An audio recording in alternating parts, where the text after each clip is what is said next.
वाहिगुरू जी का खालसा वाहिगुरू जी की फतेह। अस्सलाम वालेकुम आदाब वर्ष मैं तुहाडी होस्ट अनिल मखौर ते टीवी रिपोर्ट दे सारे दर्शकों ते श्रोतियां नूं जी आं कहंदियां प्रोग्राम सच्चो सच विच जिहड़े इस प्रोग्राम नाल देशां विदेशां तो जुड़ चुके ने। खालसा अफेयर सेंटर के संचालक डॉक्टर अमरजीत सिंह जी रोजाना की तरह स्टूडियो च मेरे नाल मौजूद ने। आओ ना गलबात करके अज दे अहम इशूज़ उपर उन्हां तों उन्हां दा तबसरा जानदे हां। जी डॉक्टर साहब वाहिगुरू जी का खालसा वाहिगुरू जी की फतेह। हाँ जी नीलम कौर जी तुहानू भी ते दुनिया भर च बैठे साडे बहुत ही प्यारे सोहणे सियाणे टीवी 84 के व्यूअर्स नू भी वाहिगुरू जी का खालसा वाहिगुरू जी की फतेह ते साडे बहुत ही प्यारे मुसलमान भैणां भरावां नू अस्सलाम वालेकुम। जी डॉक्टर साहब जी आनू प्रोग्राम सच्चो सच विच बहुत मेहरबानी। जी डॉक्टर साहब अज 21 जुलाई 2022 6 सावन नानक शाही संमत 554 का दिन है। ਤੇ ਡਾਕਟਰ ਸਾਹਿਬ ਪ੍ਰੋਗਰਾਮ ਸ਼ੁਰੂ ਕਰਨ ਤੋਂ ਪਹਿਲਾਂ ਅਸੀਂ ਆਪਣੇ ਦਰਸ਼ਕਾਂ ਤੇ ਸਰੋਤਿਆਂ ਨੂੰ ਹਮੇਸ਼ਾ ਤਰ੍ਹਾਂ ਦੱਸਿਓ ਵੀਅਰਸ ਜੇ ਤੁਸੀਂ ਹੱਕ ਸੱਚ ਇਨਸਾਫ ਤੇ ਪੈਰਾ ਦਿੰਦਾ ਇੱਕੋ ਇੱਕ ਚੈਨਲ ਟੀਵੀ 84 ਨੂੰ ਦੇਖਣਾ ਚਾਹੁੰਦੇ ਹੋ ਤਾਂ ਤੁਸੀਂ ਦੇਖ ਸਕਦੇ ਹੋ ਸਪੈਕਟਰਮ ਕੇਬਲ ਆਰਸੀਨ ਕੇਬਲ ਪੈਲਫਾਕਨ ਕੈਨੇਡਾ रुकू जादू बॉक्स शावा फेसबुक टीवी 84 ਦੀ ਐਪ ਰਾਹੀਂ online streaming and IP box ਤੇ ਤੁਸੀਂ ਟੀਵੀ 84 ਨੂੰ ਦੇਖ ਸਕਦੇ ਹੋ। ਵੀਅਰਸ ਜੇ ਤੁਸੀਂ ਟੀਵੀ 84 ਨਾਲ ਜਾਂ ਪ੍ਰੋਗਰਾਮ ਸੱਚੋ ਸੱਚ ਨਾਲ फेसबुक राਹੀਂ जुड़े तो इस ਵੱਧ लाइक करो तो शेयर करो और नाल ही यूट्यूब पर सबसक्राइब भी करो। यह भी दस दी कि तुम टीवी 84 की ऐप में एंड्रॉयड एंड ऐप स्टोर से डाउनलोड करके जो टीवी 84 की लाइव स्ट्रीम है उसमें 24 आवर्स देख सकते हो। व्यूअर्स प्रोग्राम की शुरुआत करते हैं अज की स्पॉन्सरशिप के हवाले नाल कि अज के प्रोग्राम सच्चो सच नूं स्पॉन्सर किया गया है टोरंटो तो वीर भुपिंदर सिंह जी होरां वल्लों। सो इन्हां ने नौजवानों को सुनेहा भेजा है कि सानू सचेत रहन की लोड़ है। हालात बड़े नाजुक हैं और गैंगस्टर कह के सानू मारन की खेड जिहड़ी है वो शुरू हो चुकी है और किसी भी भड़काऊ बयानबाजी और हुल्लड़बाजी तो बचीए। असी एवें गल्लां विच ना फसीए और समझदारी तो काम लईए। सो अज की स्पॉन्सरशिप लई असी वीर भुपिंदर सिंह जी होरां दा तहे दिल तो धन्नवाद करते हैं और तुहानूं भी अपील ते बेनती करते हैं कि तुसीं भी प्रोग्राम सच्चो सच नूं ਵੱਧ ਤੋਂ ਵੱਧ स्पॉन्सर करो। स्पॉन्सरशिप ਲਈ ਤੁਸੀਂ ਸਾਨੂੰ ਕਾਲ ਕਰ ਸਕਦੇ ਹੋ ਸਾਡੇ ਫੋਨ ਨੰਬਰ ਤੇ 5166191984 ਤੁਸੀਂ ਸਾਨੂੰ ਸੇਮ ਨੰਬਰ ਤੇ WhatsApp ਕਰ ਸਕਦੇ ਹੋ। ਤੁਸੀਂ ਸਾਨੂੰ ਈਮੇਲ ਵੀ ਕਰ ਸਕਦੇ ਹੋ info@tv.tv ਤੇ। ਸੋ ਵੀਅਰਸ ਪਹਿਲੇ ਸੈਗਮੈਂਟ ਦੇ ਵਿੱਚ ਗੱਲਬਾਤ ਕਰਾਂਗੇ ਪੈਗਾਸਸ ਦੇ ਹਵਾਲੇ ਨਾਲ। ਇਸ ਬਾਰੇ ਆਪਾਂ ਗੱਲਬਾਤ ਕਰ ਚੁੱਕੇ ਹਾਂ ਪਰ ਅੱਜ ਫਿਰ ਦੁਬਾਰਾ ਕਰਨ ਜਾ ਰਹੇ ਹਾਂ ਕਿ ਮੋਦੀ ਵੱਲੋਂ ਇਜ਼ਰਾਈਲ ਦੀ ਖੁਫੀਆ ਏਜੰਸੀ ਮੁਸਾਦ ਤੋਂ ਪੈਗਾਸਸ ਸਪਾਈਵੇਅਰ ਖਰੀਦਿਆ ਗਿਆ। इस स्पाईवेयर नूं भारत विच बीजेपी के विरोधियों के खिलाफ वरतिया गया और इस संबंधी केस हुण जिहड़ा सुप्रीम कोर्ट विच है। सो प्रसिद्ध पत्रकार वरद राजन वल्लों दा प्रिंट विच एक आर्टिकल प्रकाशित किया गया है जिस विच प्रमुख 10 बंदियां दे नां हन और जिन्हां कोल पैगासस संबंधी भेद हन। सो इस बारे आपां गलबात करन जा रहे हैं। सो असीं चाहांगे कि तुसां इसी तरह बने रहना देखण सुणन लई तुहाडा सब दा बहुत बहुत शुक्रिया। जी डॉक्टर साहब की विचार है? देखो सब तो पहला तो असी अपने उन्होंने सारे व्यूअर्स का शुक्रिया अदा करना चाहते हैं जिन्हों ने कल साडा जिहड़ा पहला सैगमेंट सी जिहदे च असी ये उत्थों दे हालात नूं ही मद्देनज़र रखते हैं जिन्नी मीडिया रिपोर्टिंग सी उस तो ये कनक्लूजन कढ़िया सी कि जिहड़ा भखने विच मूसेवाड़ा नाल जुड़े 2 गैंगस्टर के मारे जाने की कहानी जिस अंदाज दे विच पेश की गई और जिन्हों खुद DGP गौरव ने ब्रीफ किया और पूरी एक मीडिया सर्कस भी नाल जोड़न की कोशिश की गई कि भी ये बिल्कुल एक फेक स्टेज एनकाउंटर है और असी हर नुकता जिहड़ा कि ऑब्जैक्टिव अंदाज दे विच किसी भी घटनाक्रम बारे किसी भी मीडिया परसन का जां जिहड़ा भी तजिया करना चाहता उसका ये पुछना बनता है। साढ़े कोल कोई होर तां सैटेलाइट तो नहीं है कि भाई असी कोई मौके पर जाके देखा कि भी उन्होंने दोनों नूं फड़ के किवें पहला एक घर दे विच बिठाया गया और बाद दे विच वो सारा ड्रामा किया गया। पर बहुत बार जदों तुसीं थोड़ी जी ईमानदारी दे नाल किसी सिचुएशन नूं देखदे हो उसका मुलांकन करते हो तो हकीकत तुहानूं झलकारा मारनी शुरू कर दिंदी और फिर सबूत अपने आप रस्ते च आ जाते हैं। और असी समझते हैं कि टीवी 84 वाहद उन्होंने चैनल्स चों सी जिन्हां ने जिहड़ा इस नूं बिल्कुल जो सरकारी कहानी सी उस दे विच किथे किथे मोरियां ने उन्हां नूं पॉइंट आउट कीता। हालां इमीडिएटली भगवंत मान दे वधाई देण तो लैके और पूरा ड्रामा मीडिया दा जिहड़े उन्हां दे ज़र खरीद ने उन्होंने तो सरकारी स्टोरी दित्ती लेकिन कई जिहड़े अपने आप के यूट्यूबर ने उन्होंने भी लगा जी बहुत वड्डी प्राप्ति हुई और सरकार ने अपने इस झूठ की क्रैडिबिलिटी बनाने दे लई सिद्धू मूसेवाड़ा दे फादर नूं उत्थों अमृतसर ले आंदा कि जी वो पछाण करनगे। और हालां उन्होंने कहा कि मेरी ਜਦੋਂ तक हर कोई ਜਿਹੜੇ बाकी ਜ਼ਿੰਮੇਵਾਰ ਨੇ ਉਹ फांसी ਤੇ नहीं लटकते, इंसाफ नहीं मिलता। लेकिन मैनू तो ईवन ये भी उन्होंने अपनी क्रेडिबिलिटी बनाने के लिए, अदरवाइज सिद्धू मूसेवाला के फादर ने किहड़ा उन्होंने पछाणिया होया सी। और दूजा और जिहड़ी हकीकत भी हुण सामने आई उन्हां चों एक जिहड़ा है वो तो गरीब बेचारा दलितां दा मुंडा जिहड़ा 2-3 साल पहलां झूठे केस किसे च उहदा भरा फसिया ਉਹ ਦੌੜਿਆ ਤੇ ਉਹਨੂੰ ਜਿਵੇਂ ਉਹਨਾਂ ਨੇ ਸ਼ਾਰਪ ਸ਼ੂਟਰ ਬਣਾ ਕੇ ਇਵੇਂ ਟ੍ਰੇਨਡ ਕੀਤਾ ਜਿਵੇਂ ਉਹ ਕੋਈ ਬ੍ਰਿਟਿਸ਼ ਜਾਂ ਅਮਰੀਕਨ ਫੌਜ ਨੇ ਉਹਨੂੰ ਟ੍ਰੇਨਡ ਕੀਤਾ ਹੋਏ ਵੀ ਉਹ ਮਾਰਚੂ ਜੇ ਉਹਨਾਂ ਦੀ ਤੁਹਾਨੂੰ ਸ਼ਕਲਾਂ ਹੀ ਨਜ਼ਰ ਆਉਂਦੀਆਂ ਨੇ ਕਿ ਵੀ ਇਹ ਕਿਹੜੇ ਜਿਹੜੇ ਨੇ ਸ਼ਾਰਪ ਸ਼ੂਟਰ ਔਰ ਦੂਸਰੇ ਤੀਸਰੇ ਕਹਾਣੀ ਹੈ। ਸੋ ਕਿਉਂਕਿ ਬਹੁਤ ਵਾਰ ਮੀਡੀਆ 'ਚ ਇਹ ਹੁੰਦਾ ਹੈ ਕਿ ਜਦੋਂ ਤੁਸੀਂ ਕੋਈ ਵੀ ਗੱਲ ਜਿਸ ਨੂੰ ਬਾਕੀ ਕਰਨ ਨੂੰ ਤਿਆਰ ਨਹੀਂ ਹੁੰਦੇ ਤੁਸੀਂ ਕਰਦੇ ਹੋ ਤੇ ਉਸ ਦਾ ਭਾਰ ਵੀ ਬਣਦਾ ਹੈ। ਔਰ ਜ਼ਾਹਰ ਹੈ ਅਸੀਂ ਕੋਈ ਸਾਡੇ ਕੋਲ ਹੋਰ ਤਾਂ ਸਿਕਸਥ ਸੈਂਸ ਨਹੀਂ ਹੈ ਕਿ ਵੀ ਅਸੀਂ ਕੋਈ ਕੀਤਾ, ਕਿਉਂਕਿ ਜਦੋਂ ਤੁਸੀਂ 80ਵੇਂ 90ਆਂ ਦੇ ਪੰਜਾਬ ਪੁਲਿਸ ਦੇ ਤੌਰ ਤਰੀਕਿਆਂ ਨੂੰ ਜਿਨ੍ਹਾਂ ਨੇ ਦੇਖਿਆ ਹੋਇਆ ਉਹ ਇਹ ਸਮਝ ਸਕਦੇ ਸੀ ਕਿ ਭਾਈ ਇਹਦੇ 'ਚ ਸਿਰਫ ਉਹਨਾਂ ਨੇ ਲਫ਼ਜ਼ ਜਿਹੜਾ ਉਹ ਰਿਪਲੇਸ ਕੀਤਾ ਕਿ ਖੁੰਖਾਰ ਆਤੰਕਵਾਦੀ ਦੀ ਥਾਂ ਤੇ ਜਿਹੜੇ ਨੇ ਉਹ ਸ਼ਾਰਪ ਸ਼ੂਟਰ ਗੈਂਗਸਟਰ ਇਹ ਕਹਿ ਕੇ ਉਹਨਾਂ ਨੂੰ ਮਾਰਿਆ। ਸੋ ਜਿਨ੍ਹਾਂ ਨੇ ਵੀ ਸਾਨੂੰ ਲਿਖਿਆ ਕਾਲਾਂ ਕੀਤੀਆਂ ਅਸੀਂ ਸਭ ਦਾ ਸ਼ੁਕਰੀਆ ਅਦਾ ਕਰਦੇ ਹਾਂ। ਵੀਰ ਭੁਪਿੰਦਰ ਸਿੰਘ ਟੋਰਾਂਟੋ ਤੋਂ ਅਗੇਨ ਯੰਗਸਟਰ ਜਿਨ੍ਹਾਂ ਨੇ ਅੱਜ ਦੇ ਪ੍ਰੋਗਰਾਮ ਨੂੰ ਸਪਾਂਸਰ ਕੀਤਾ ਉਹਨਾਂ ਦਾ ਅਸੀਂ ਧੰਨਵਾਦ ਕਰਦੇ ਹਾਂ, ਕਿਉਂਕਿ ਅਸੀਂ ਇਹ ਸਮਝਦੇ ਹਾਂ ਕਿ ਸਾਡੀ ਆਵਾਜ਼ ਬੇਸ਼ੱਕ ਕਈ ਮਾਮਲਿਆਂ ਦੇ ਵਿੱਚ ਕੱਲੀ ਆਵਾਜ਼ ਹੀ ਹੁੰਦੀ ਹੈ ਦੇਖਣ ਨੂੰ, ਕਿਉਂਕਿ ਬਹੁਤ ਸਾਰੀ ਜਦੋਂ ਭੀੜ ਨੋਇਜ਼ ਕਰ ਰਹੀ ਹੁੰਦੀ ਹੈ ਚਾਰ ਚਫੇਰੇ ਮੀਡੀਆ ਔਰ ਈਵਨ ਸੋਸ਼ਲ ਮੀਡੀਆ ਵੀ ਜਿਸ ਦੇ ਉੱਤੇ ਭਾਰਤੀ ਏਜੰਸੀਆਂ ਦਾ ਪੂਰਾ ਦਬਦਬਾ ਹੈ ਔਰ ਪੂਰਾ ਉਹਨਾਂ ਨੇ ਆਪਣੇ ਜਿਹੜੇ ਨੇ ਉਹ ਪੇਡ ਲੋਕ ਬਿਠਾਏ ਹੋਏ ਨੇ। ਲੇਕਿਨ ਇੱਕ ਜਦੋਂ ਇੱਕ ਨੈਰੇਟਿਵ ਉਹਨਾਂ ਨੂੰ ਚੈਲੰਜ ਕਰਨ ਵਾਲਾ ਆਉਂਦਾ ਹੈ ਤੇ ਦੋਖੀਆਂ ਨੂੰ ਵੀ ਕਿਤੇ ਨਾ ਕਿਤੇ ਉਹਦਾ ਨੋਟਿਸ ਲੈਣਾ ਪੈਂਦਾ ਹੈ, ਅਦਰਵਾਈਜ਼ ਆਪਣਿਆਂ ਦੇ ਵਿੱਚ ਤਾਂ ਘੱਟੋ ਘੱਟ ਇਹ ਗੱਲ ਚੱਲਦੀ ਹੈ। ਸੋ ਅਸੀਂ ਵੀਰ ਭੁਪਿੰਦਰ ਸਿੰਘ ਹੋਰਾਂ ਦਾ ਸ਼ੁਕਰੀਆ ਅਦਾ ਕਰਦੇ ਹਾਂ। ਜਿਹੜਾ ਅੱਜ ਦਾ ਸਾਡਾ ਪਹਿਲਾ ਸੈਗਮੈਂਟ ਹੈ ਉਹਦੇ 'ਚ ਕੋਈ ਖਬਰ ਦਾ ਐਲੀਮੈਂਟ ਤਾਂ ਜਿਵੇਂ ਤੁਸੀਂ ਕਿਹਾ ਪੈਗਾਸਸ ਦੇ ਹਵਾਲੇ ਨਾਲ 2017 ਦੇ ਵਿੱਚ ਜਦੋਂ ਮੋਦੀ ਇਜ਼ਰਾਈਲ ਦੇ ਦੌਰੇ ਤੇ ਗਿਆ, ਬੈਂਜਾਮਿਨ ਨੈਤਨਯਾਹੂ ਉਸ ਵੇਲੇ ਪ੍ਰਾਈਮ ਮਿਨਿਸਟਰ ਸੀ, ਅਜੀਤ ਡੋਵਲ ਜਿਹੜਾ ਉਹਨਾਂ ਦਾ ਸਪਾਈ ਮਾਸਟਰ ਹੀ ਨਹੀਂ ਹੈ ਇਸ ਵੇਲੇ ਉਹਨਾਂ ਦਾ ਹੈੱਡ ਹੈ ਹਰ ਪਾਸਿਓਂ ਹੀ, ਇਨਫੈਕਟ ਹਕੂਮਤ ਨੂੰ ਹੀ ਅਜੀਤ ਡੋਵਲ ਰਨ ਕਰ ਰਿਹਾ, ਉਹ ਮੋਦੀ ਦੇ ਜਾਣ ਤੋਂ ਪਹਿਲਾਂ ਉੱਥੇ ਗਿਆ ਸੀ। ਔਰ ਬਾਕੀ ਤਾਂ ਇਹ ਆਇਆ ਸਾਹਮਣੇ ਕਿ $2 ਬਿਲੀਅਨ ਦੀ ਹਥਿਆਰਾਂ ਦੀ ਡੀਲ ਇਜ਼ਰਾਈਲ ਦੇ ਨਾਲ ਇੰਡੀਆ ਨੇ ਕੀਤੀ ਹੈ। ਲੇਕਿਨ ਕਿਸ ਲੈਵਲ ਦੀ ਇਹ ਨੋਟੋਰੀਅਸ ਡੀਲ ਜਿਹੜੀ ਹਥਿਆਰਾਂ ਦੀ, ਤਾਂ ਉਹ ਤਾਂ ਹੁੰਦਾ ਹੈ ਕਿ ਜੀ ਅਮਰੀਕਾ ਤੋਂ ਖਰੀਦੇ ਜਾਂ ਰੂਸ ਤੋਂ ਖਰੀਦੇ ਜਾਂ ਫਰਾਂਸ ਤੋਂ ਖਰੀਦੇ। ਇਜ਼ਰਾਈਲ ਦੇ ਨਾਲ ਇਸ ਵੇਲੇ ਉਹਨਾਂ ਦੀ ਆਲਮੋਸਟ ਚੌਥਾ ਵੱਡਾ ਜਿਹੜੀ ਹੈ ਡੀਲ ਵੈਪਨਸ ਦੀ ਹੁੰਦੀ ਹੈ, ਰਸ਼ੀਆ ਅਮਰੀਕਾ ਤੋਂ ਬਾਅਦ ਤੀਸਰੇ ਨੰਬਰ ਤੇ ਹੀ ਆਲਮੋਸਟ। ਲੇਕਿਨ ਜਿਹੜਾ ਬਾਅਦ ਦੇ ਵਿੱਚ ਅਨਰੇਵਲ ਹੋਇਆ ਕਿ ਕਿਵੇਂ ਇਸ ਦੌਰ ਦੇ ਵਿੱਚ ਇੱਕ ਸਪਾਈ ਮਾਲਵੇਅਰ ਜਿਹੜਾ ਕਿ ਇਜ਼ਰਾਈਲ ਦੀ ਅਥਾਰਟੀ ਕਿਸੇ ਨੂੰ ਵੀ ਸਰਕਾਰੀ ਲੈਵਲ ਦੇ ਉੱਤੇ ਜਿਹੜੀ ਹੈ ਉਹ ਵੇਚਦੀ ਹੈ ਔਰ ਉਸ ਨੂੰ ਸਿਰਫ ਤੇ ਸਿਰਫ ਟੈਰਰਿਜ਼ਮ ਜਾਂ ਦੂਸਰੇ ਦੇ ਲਈ ਇਸਤੇਮਾਲ ਕੀਤਾ ਜਾ ਸਕਦਾ, ਉਹ ਵੀ ਡੀਲਸ ਹੁੰਦੀਆਂ ਨੇ ਜਾਂ ਕਾਊਂਟਰ ਚੈੱਕਸ ਨੇ, ਉਹ ਕਿਵੇਂ ਅਜੀਤ ਡੋਵਲ ਨੇ ਔਰ ਮੋਦੀ ਨੇ ਉਹਨਾਂ ਤੋਂ ਜਿਸ ਦਾ ਨਾਮ ਪੈਗਾਸਸ ਜਿਹੜਾ ਸਪਾਈਵੇਅਰ ਹੈ ਉਹ ਖਰੀਦਿਆ ਔਰ ਫਿਰ ਉਹਨੂੰ ਕਿਵੇਂ ਇਹ 2017 ਦੀ ਵਿਜ਼ਿਟ ਨਾਲ ਜੁੜੀ ਹੋਈ ਕਹਾਣੀ ਹੈ ਕਿ ਉਹਨੂੰ ਫਿਰ ਕਿਵੇਂ ਉਹਨਾਂ ਨੇ ਭਾਰਤ ਦੇ ਵਿੱਚ ਉਹ ਸਿਵਲ ਲਿਬਰਟੀ ਐਕਟਿਵਿਸਟ ਹੋਣ, ਜਰਨਲਿਸਟ ਹੋਣ, ਅਦਰਵਾਈਜ਼ ਫ੍ਰੀਲੈਂਸਰ ਹੋਣ, ਜੱਜ ਹੋਣ ਸੁਪਰੀਮ ਕੋਰਟ ਦੇ ਦੂਜੇ ਤੀਜੇ ਔਰ ਵੱਡੇ ਪੈਮਾਨੇ ਤੇ ਹਜ਼ਾਰਾਂ ਦੀ ਗਿਣਤੀ ਦੇ ਵਿੱਚ ਉਸ ਸਪਾਈਵੇਅਰ ਨੂੰ ਯੂਜ਼ ਕੀਤਾ ਗਿਆ, ਜਿਨ੍ਹਾਂ ਦੇ ਉੱਤੇ ਯੂਜ਼ ਕੀਤਾ ਜਾ ਰਿਹਾ ਉਹਨਾਂ ਦੀ ਜਾਣਕਾਰੀ ਕਢਾਉਣ ਦੇ ਲਈ।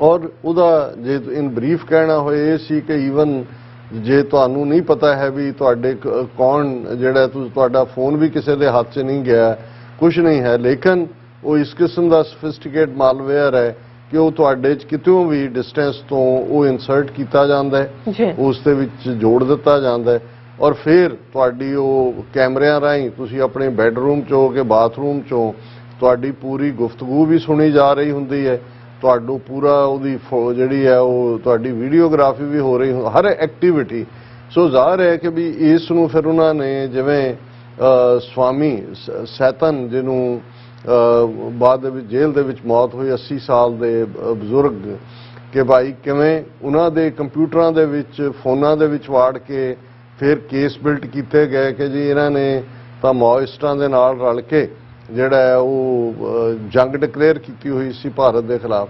ਸੋ ਉਹ ਇਸ ਲੈਵਲ ਦੇ ਉੱਤੇ ਕਿਉਂਕਿ ਉਹਦੇ ਨਾਲ ਇਹ ਇੰਟਰਨੈਸ਼ਨਲ ਜਿਹੜਾ ਇੱਕ ਸਕੈਂਡਲ ਬਣਿਆ ਔਰ ਇਹਦੇ 'ਚ ਬਹੁਤ ਵੱਡਾ ਰੋਲ ਜਿੱਥੇ ਬਾਹਰਲੇ ਮੀਡੀਆ ਔਰ ਦੂਜੇ ਉਹਨਾਂ ਦੇ ਨੈਟਵਰਕ ਨੇ ਇਸ ਸਾਰੇ ਨੂੰ ਇਨਵੈਸਟੀਗੇਟ ਕੀਤਾ, ਉੱਥੇ ਦਾ ਪ੍ਰਿੰਟ ਜਿਸ ਦਾ ਇਸ ਵੇਲੇ ਐਡੀਟਰ ਦੇ ਤੌਰ ਤੇ ਸਿਧਾਰਥ ਵਰਦਰਾਜਨ ਕਾਫੀ ਇੱਕ ਬਰੇਵ ਬੋਲਡ ਜਰਨਲਿਸਟ ਹੈ ਔਰ ਮੈਂ ਬੇਸ਼ੱਕ ਮੇਰਾ ਹੁਣ ਤੱਕ ਕਦੇ ਉੱਥੇ ਹੁੰਦਿਆਂ ਰਾਬਤਾ ਨਹੀਂ ਹੋਇਆ। ਮੈਨੂੰ ਯਾਦ ਹੈ ਕਿ 1992 ਦੇ ਵਿੱਚ ਜਦੋਂ 6 ਦਸੰਬਰ 1992 ਨੂੰ ਬਾਬਰੀ ਮਸਜਿਦ ਢਾਈ ਗਈ ਤੇ ਨਿਊਯਾਰਕ ਮੈਂ ਆਇਆ ਹੋਇਆ ਸੀ ਕੈਲੀਫੋਰਨੀਆ ਤੋਂ ਤੇ ਇੱਥੇ ਥਰਡ ਵਰਲਡ ਬ੍ਰਾਡਕਾਸਟਿੰਗ ਦੇ ਥੱਲੇ ਇੱਕ ਟੀਵੀ ਚੈਨਲ ਸੀ, ਉਹਨਾਂ ਨੇ ਇੱਕ ਪੈਨਲ ਡਿਸਕਸ਼ਨ ਦੇ ਲਈ ਸੱਦਿਆ ਕਿਉਂਕਿ ਉਹ ਉਸ ਪੈਨਲ ਦੇ ਵਿੱਚ ਉਹਨਾਂ ਨੇ ਟਾਈਮਜ਼ ਆਫ ਇੰਡੀਆ ਦੀ ਜਿਹੜੀ ਰਿਪੋਰਟਰ ਸੀ ਅਮਰੀਕਾ 'ਚ ਉਹਨੂੰ ਦਾਵਤ ਦਿੱਤੀ ਹੋਈ ਸੀ। ਇੱਕ ਸ਼ੰਕਰਾਚਾਰੀਆ ਕਿਸੇ ਮੱਠ ਦਾ ਉਹ ਵਿਜ਼ਿਟ ਕਰ ਰਿਹਾ ਸੀ, ਉਹ ਜਿਹੜਾ ਉਹਨੂੰ ਇਨਵਾਈਟ ਕੀਤਾ ਹੋਇਆ ਸੀ ਔਰ ਮੈਨੂੰ ਇਨਵਾਈਟ ਕੀਤਾ ਜਾ ਰਿਹਾ। ਸਿਧਾਰਥ ਵਰਦਰਾਜਨ ਜਿਹੜੇ ਹੁਣ ਇਸ ਆਰਟੀਕਲ ਨੂੰ ਜਾਂ ਇਸ ਸਾਰੇ ਦੇ ਵਿੱਚ ਉਹਨਾਂ ਦਾ ਉੱਥੇ ਵੱਡਾ ਨਾਂ ਹੈ, ਉਹ ਇੱਥੇ ਕੋਲੰਬੀਆ ਯੂਨੀਵਰਸਿਟੀ ਦੇ ਵਿੱਚ PhD ਕਰਦੇ ਸੀ। ਸੋ ਉਹਨਾਂ ਨੇ ਇੰਡੀਅਨ ਪ੍ਰੋਗਰੈਸਿਵ ਜਿਹੜੀ ਹੈ ਕੋਈ ਯੂਨੀਅਨ ਨਾਂ ਦੀ ਜਥੇਬੰਦੀ ਉਹਨਾਂ ਦੀ ਸੀ, ਉਹਦੇ ਬਿਹਾਫ ਦੇ ਉੱਤੇ ਸਿਧਾਰਥ ਵਰਦਰਾਜਨ ਵੀ ਉਸ ਪੈਨਲ ਦੇ ਵਿੱਚ ਸੀ ਔਰ ਮੈਨੂੰ ਯਾਦ ਹੈ ਕਿ ਵੀ ਉਹਨਾਂ ਅਪਰੋਚ ਉਹਨਾਂ ਦੀ ਫੇਅਰ ਸੀ। ਬੇਸ਼ੱਕ ਉਹ ਲੈਫਟਿਸਟ ਐਂਗਲ ਤੋਂ ਬਹੁਤ ਸਾਰੀ ਸਿਚੁਏਸ਼ਨ ਨੂੰ ਕਿਉਂਕਿ ਬਾਬਰੀ ਮਸਜਿਦ ਦੇ ਦੁਆਲੇ ਹੀ ਉਹ ਡਿਸਕਸ਼ਨ ਘੁੰਮ ਰਹੀ ਸੀ, ਲੇਕਿਨ ਮੈਨੂੰ ਉਦੋਂ ਵੀ ਇਹ ਲੱਗਾ ਸੀ ਕਿ ਭਾਈ ਇਸ ਨੌਜਵਾਨ ਦੇ ਵਿੱਚ ਕਿਤੇ ਨਾ, ਉਦੋਂ ਅਸੀਂ ਵੀ ਵੈਸੇ ਨੌਜਵਾਨ ਸੀ, ਕਿ ਵੀ ਕਿਤੇ ਨਾ ਕਿਤੇ ਜਿਹੜਾ ਉਹ ਪੱਤਰਕਾਰਤਾ ਵਾਲੇ ਗੁਣ ਵੀ ਨੇ, ਸੱਚ ਦੀ ਤਹਿ ਤੱਕ ਜਾਣ ਦੀ ਗੱਲ ਵੀ ਹੈ। ਹਾਲਾਂਕਿ ਜਿਹੜਾ ਹਿੰਦੂਤਵਾ ਦਾ ਕਲੀਅਰ ਏਜੰਡਾ ਬਾਬਰੀ ਮਸਜਿਦ ਨਾਲ ਸੰਬੰਧਿਤ ਸੀ ਜੋ ਉਹਨਾਂ ਨੇ ਉਹਨੂੰ ਢਾਹ ਕੇ ਜਿਹੜਾ ਉਹ ਇੰਪਲੀਮੈਂਟ ਕੀਤਾ।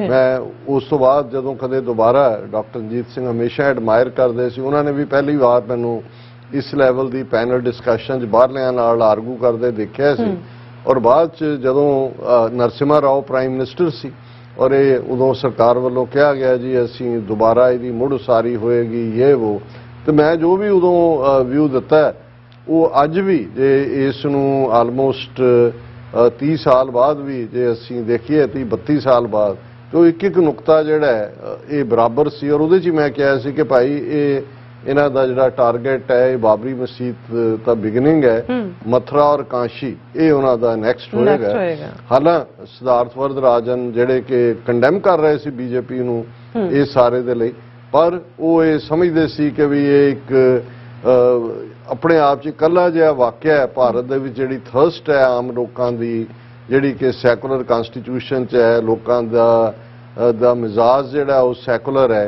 और इहदे नाल इन्हां नूं कोई सियासी बढ़त नहीं मिलेगी। हालांकि सियासी तौर पर वो गलत साबित होए क्योंकि अज उही 1992 च जिन्हां ने ये कारा कीता किवें वो 3 सीटां जिहड़ियां 1985 दी पार्लीमेंट च उन्हां कोल सी उस तो अज 2/3 दे नेड़े तेड़े 2019 तक पहुंचे और किवें अज भारत बिल्कुल हिंदूत्वी नेशन बन चुका है। पर सिद्धार्थ वरदराजन ने पिछे जाके फिर शायद हिंदू अखबार च भी सब एडिटर रहे होर भी रहे। मैं इसलिए भी बैकग्राउंड दिती है कि जिस लैवल का ईवन इस स्टोरी दे विच उन्होंने इन्वेस्टिगेटिव जर्नलिज्म किया मैं अपनी टीम नूं भी मेरी हमेशा ये चाहना रही है उत्थे भी इत्थे भी जिहड़ी कदे पूरी नहीं हुई कि भाई खबरां तां वो खबर नहीं हुंदी जिहड़ी ऑलरेडी सामने है वो तां कोई भी कह सकदा और अजकल तां सोशल मीडिया ने जिहदे कोल एक ईवन आ जिहड़े टैलीफोनां दे कैमरे ने वो वड्डे कैमरिਆਂ नालों बेहतर ने वो तां सारे पासे जांदा है। जे जर्नलिज्म है जां कोई गल है तो गल दी तह तक जाके उस इशू नूं जिस दे उत्ते बाकी जिहड़े ने वो मिट्टी पाउणा चाहुंदे ने उहनूं डिग करके लियाना और सब तो वड्डी ताकत नूं वंगारण दी गल ਔਰ ਟਾਈਮਲੀ ਜਿਹੜੀ ਹੈ ਜਿਹਨੂੰ ਇਨਵੈਸਟੀਗੇਟਿਵ ਜਰਨਲਿਜ਼ਮ ਇੱਕ ਜ਼ਮਾਨੇ 'ਚ ਕਿਹਾ ਜਾਂਦਾ ਸੀ, ਜਿਵੇਂ ਅਮਰੀਕਾ ਦੇ ਜਿਹਨਾਂ ਜਰਨਲਿਸਟਾਂ ਨੇ ਵਾਟਰਗੇਟ ਸਕੈਂਡਲ ਸਾਹਮਣੇ ਲਿਆਂਦਾ ਔਰ ਜ਼ਾਹਰ ਹੈ ਕਿ ਵਾਟਰਗੇਟ ਪ੍ਰੈਜ਼ੀਡੈਂਟ ਰੀਗਨ ਦੇ ਰਿਜ਼ਾਈਨ ਦਾ ਕਾਰਨ ਬਣਿਆ, ਅਦਰਵਾਈਜ਼ ਉਹਦੀ ਇੰਪੀਚਮੈਂਟ ਹੋਣੀ ਸੀ। ਹੁਣ ਉਹ ਵੀ ਜਰਨਲਿਸਟ ਸੀ, ਵਾਸ਼ਿੰਗਟਨ ਪੋਸਟ ਦਾ ਹੈ, ਜਿਨ੍ਹਾਂ ਨੇ ਉਸ ਸਟੋਰੀ ਨੂੰ ਕੱਢਿਆ, ਫੋਲੋ ਕੀਤਾ, ਉਸ ਕਨਕਲੂਸਿਵ ਐਂਡ ਤੱਕ ਲਿਆਂਦਾ। ਔਰ ਇਸੇ ਤਰ੍ਹਾਂ ਦੁਨੀਆ ਦੇ ਵਿੱਚ ਜੇ ਅਸੀਂ ਇਹ ਦੇਖੀਏ ਕਿ ਬਹੁਤ ਵਾਰ ਜਿਹੜੀਆਂ ਜਿੱਥੇ ਸਭ ਤੋਂ ਟਰਬਲਡ ਸਪਾਟਸ ਹੁੰਦੇ ਨੇ, ਅੱਗਾਂ ਲੱਗੀਆਂ ਹੁੰਦੀਆਂ ਨੇ, ਜੰਗਾਂ ਚੱਲ ਰਹੀਆਂ ਹੁੰਦੀਆਂ ਨੇ, ਜਰਨਲਿਸਟ ਸਭ ਤੋਂ ਜ਼ਿਆਦਾ ਮਾਰੇ ਜਾਂਦੇ ਨੇ ਉਹਦੇ 'ਚ। ਪਰ ਉਹ ਮਕਸਦ ਹੀ ਜਰਨਲਿਜ਼ਮ ਇੱਕ ਨੌਕਰੀ ਨਹੀਂ ਹੈ, ਇਹ ਇੱਕ ਇਸ਼ਕ ਹੈ ਕਿ ਜੇ ਤੁਹਾਨੂੰ ਇਹ ਲੱਗਦਾ ਹੈ ਵੀ ਤੁਸੀਂ ਸੱਚਾਈ ਨੂੰ ਸਾਹਮਣੇ ਲਿਆਉਣਾ, ਸੱਚਾਈ ਨੂੰ ਬਾਹਰ ਲਿਆਉਣਾ, ਉਹਦੀ ਤੁਹਾਨੂੰ ਕੀਮਤ ਵੀ ਪੇ ਕਰਨੀ ਪੈਂਦੀ ਹੈ। ਜਿਵੇਂ ਪਿੱਛੇ ਜੇ ਅਮਰੀਕਨ ਜਿਹੜੀ ਸਿਟੀਜ਼ਨ ਲੇਕਿਨ ਫਲਸਤੀਨੀ ਮੂਲ ਦੀ ਜਰਨਲਿਸਟ ਇਜ਼ਰਾਈਲੀ ਏਜੰਸੀਆਂ ਨੇ ਕਵਰੇਜ ਕਰਦਿਆਂ ਮਾਰੀ, ਔਰ ਉਸ ਦੀ ਬੇਸ਼ੱਕ ਜਰਨਲਿਸਟਾਂ ਨੇ ਜਾਂ committee for protection of journalist ਜਾਂ ਦੂਜਿਆਂ ਨੇ ਗੱਲ ਕੀਤੀ, ਲੇਕਿਨ ਇਹਦੇ ਬਾਵਜੂਦ ਕਿ ਇਹ ਅਮਰੀਕਾ ਦੇ ਨਾਲ, ਉਹ ਅਮਰੀਕਾ ਦੀ ਸ਼ਾਇਦ ਗ੍ਰੀਨ ਕਾਰਡ ਹੋਲਡਰ ਸੀ, ਬਾਈਡਨ ਤੋਂ ਹੁਣ ਮੰਗ ਕੀਤੀ ਗਈ ਸੀ ਕਿ ਉਹਨੇ ਇਜ਼ਰਾਈਲ ਜਾਣਾ, ਉਹਦਾ ਵੀ ਸਵਾਲ ਚੁੱਕੇ, ਜਿੱਥੇ ਖੁਸ਼ਕੀ ਦਾ ਔਰ ਦੂਸਰੇ ਦਾ ਸਾਊਦੀ ਅਰੇਬੀਆ ਦੇ ਨਾਲ ਚੁੱਕਣ ਦੀ ਲਾਈਨ ਸੀ ਖੁਸ਼ੋਗੀ, ਪਰ ਇਹਨਾਂ ਨੇ ਉਹ ਗੱਲ ਕੀਤੀ ਨਹੀਂ ਹੈ। ਸੋ ਮੈਂ ਇਹ ਸੈਗਮੈਂਟ ਜਿਹੜਾ ਇਨ ਐਡਮੀਰੇਸ਼ਨ ਹੀ ਕਰ ਰਿਹਾ, ਔਰ ਬੇਸ਼ੱਕ ਇਹਦੇ 'ਚ ਸਾਡੇ ਕੋਲ ਕੁਝ ਕਹਿਣ ਨੂੰ ਨਹੀਂ ਹੈ। ਮੈਂ ਆਲਮੋਸਟ ਜੋ ਉਹਨਾਂ ਦੀ ਵਰਜਨ ਹੈ, ਕਿਉਂਕਿ ਜਦੋਂ ਇਹ ਪੈਗਾਸਸ ਦਾ ਪੂਰਾ ਖਿਲਾਰਾ ਪੈ ਜਾਂਦਾ ਹੈ ਔਰ ਫਿਰ ਸੁਪਰੀਮ ਕੋਰਟ ਤੱਕ ਗੱਲ ਪਹੁੰਚ ਜਾਂਦੀ ਹੈ, ਸੁਪਰੀਮ ਕੋਰਟ ਇਹਦੇ ਲਈ ਸਪੈਸ਼ਲੀ ਜੱਜ ਮਾਰਕ ਕਰਦਾ ਹੈ। ਉਹਨੇ ਇਹ ਕਹਿ ਕਿ ਹਾਲਾਂ ਇੰਡੀਅਨ ਗਵਰਨਮੈਂਟ ਨੇ ਪਹਿਲੀ ਸਟੇਜ ਤੇ ਪੱਲਾ ਝਾੜਨ ਦੀ ਕੋਸ਼ਿਸ਼ ਕੀਤੀ ਕਿ ਜੀ ਨੈਸ਼ਨਲ ਸਿਕਿਉਰਿਟੀ ਇਸ਼ੂ ਹੈ, ਇਹਦੇ 'ਚ ਨੈਸ਼ਨਲ ਸਿਕਿਉਰਿਟੀ ਇਨਵੋਲਵ ਹੈ, ਪਰ ਸੁਪਰੀਮ ਕੋਰਟ ਨੇ ਕਿਹਾ ਕਿ ਭਾਈ ਜੇ ਫੰਡਾਮੈਂਟਲ ਰਾਈਟਸ ਦੀ ਗੱਲ ਆਉਂਦੀ ਹੈ, ਕਿਉਂਕਿ ਜਦੋਂ ਤੁਸੀਂ ਕਿਸੇ ਸਿਟੀਜ਼ਨ ਦੀ ਜਿਹੜੀ ਹੈ ਪ੍ਰਾਈਵੇਸੀ ਨੂੰ ਜਿਹੜਾ ਉਹ ਵਾਇਓਲੇਟ ਕਰਦੇ ਹੋ, ਉਹਦੀ ਮਰਜ਼ੀ ਦੇ ਖਿਲਾਫ ਉਸ ਦੇ ਉੱਤੇ ਤੁਸੀਂ ਜਿਹੜਾ ਹੈ ਉਹ ਜਸੂਸੀ ਕਰ ਰਹੇ ਹੋ ਔਰ ਉਹਦੇ ਫੋਨਾਂ 'ਚ ਤੁਸੀਂ ਵੜ ਗਏ ਹੋ, ਫਿਰ ਇਹ ਨੈਸ਼ਨਲ ਸਿਕਿਉਰਿਟੀ ਇਸ਼ੂ ਨਹੀਂ ਹੈ, ਇਹ ਪਰਸਨਲ ਫੰਡਾਮੈਂਟਲ ਰਾਈਟ ਇਸ਼ੂ ਹੈ।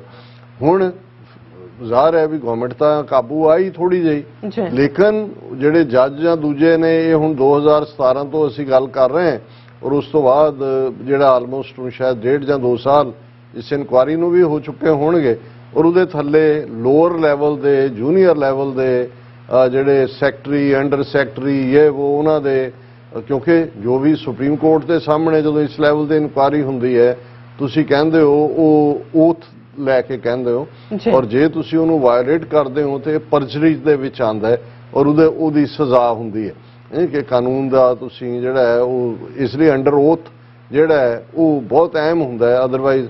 ਔਰ ਹੁਣ ਜਿਹੜੀ ਗੱਲ ਇਸ ਸਿਧਾਰਥ ਵਰਦਰਾਜਨ ਇਸ ਆਰਟੀਕਲ 'ਚ ਕਹਿੰਦੇ ਨੇ ਕਿ ਵੀ ਇਹ ਜਿਹੜੀ ਸਾਰੀ ਇਨਵੈਸਟੀਗੇਸ਼ਨ ਜੂਨੀਅਰ ਲੈਵਲ ਸੈਕਟਰੀ ਜਾਂ ਦੂਜਿਆਂ ਨੇ ਕੀ ਕਿਹਾ ਕੀ ਨਹੀਂ ਉਹ ਮੈਟਰ ਨਹੀਂ ਕਰਦਾ ਹੈ। ਉਹਨਾਂ ਨੇ ਹੈਡਲਾਈਨ ਇਹ ਦਿੱਤਾ ਹੈ ਕਿ 10 men hold Modi's Pegasus secrets.